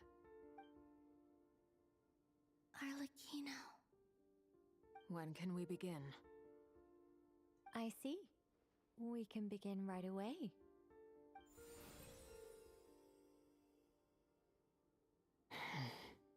How was it?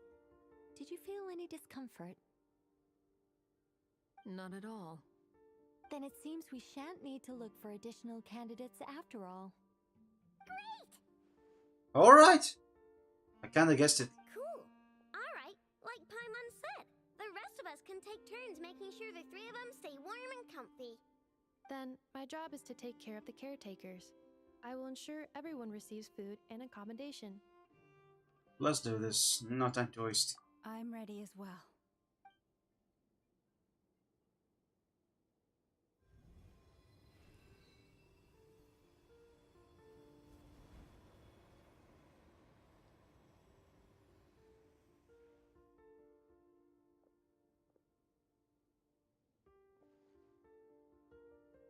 3 days are gonna pass like that, huh?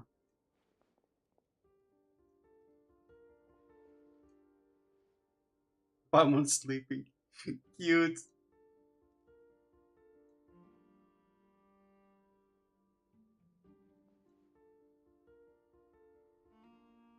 Oh, dude, imagine standing like that for 3 days. Yeah.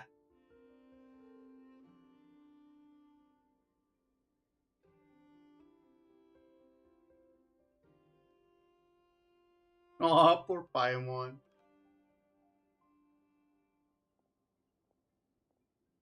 The work is done. The sacred scroll shut. The stars grow dim, the people silent. The white sun sets, the silver moon rises. O path to the temple, appear now before us.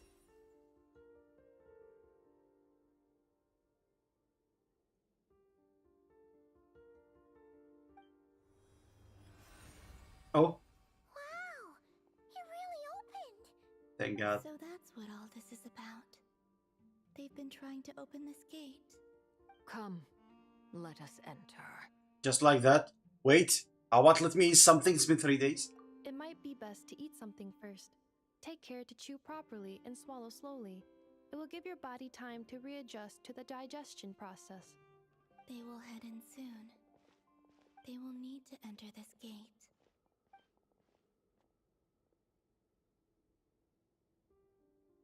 Huh? Huh? I cannot pass through. Is it because I have no physical body? It has been 3 days. My strength has all but completely faded. Can I really hold on until Moon Prayer Night?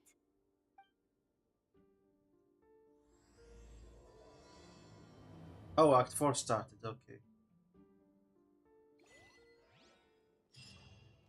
Okay. Wow. Poor Flens. Our bond is strong. Let me heal him real quick.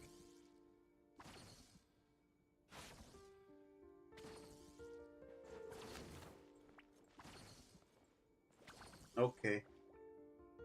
Wow, almost 4 hours in. I'm gonna stop here. I'm already feeling very tired today. I did work a lot in the house, fixing things, adjusting things, and do a lot of things in the house. So I was extremely exhausted even before I start the stream. So now I'm even more tired. So let me just quickly find someone to raid. Just stay here for a moment, Serapin. We'll be off. No, yeah, I'm really sorry about that. I am so tired right now. Let's raid Amaru. Tomorrow again, yeah.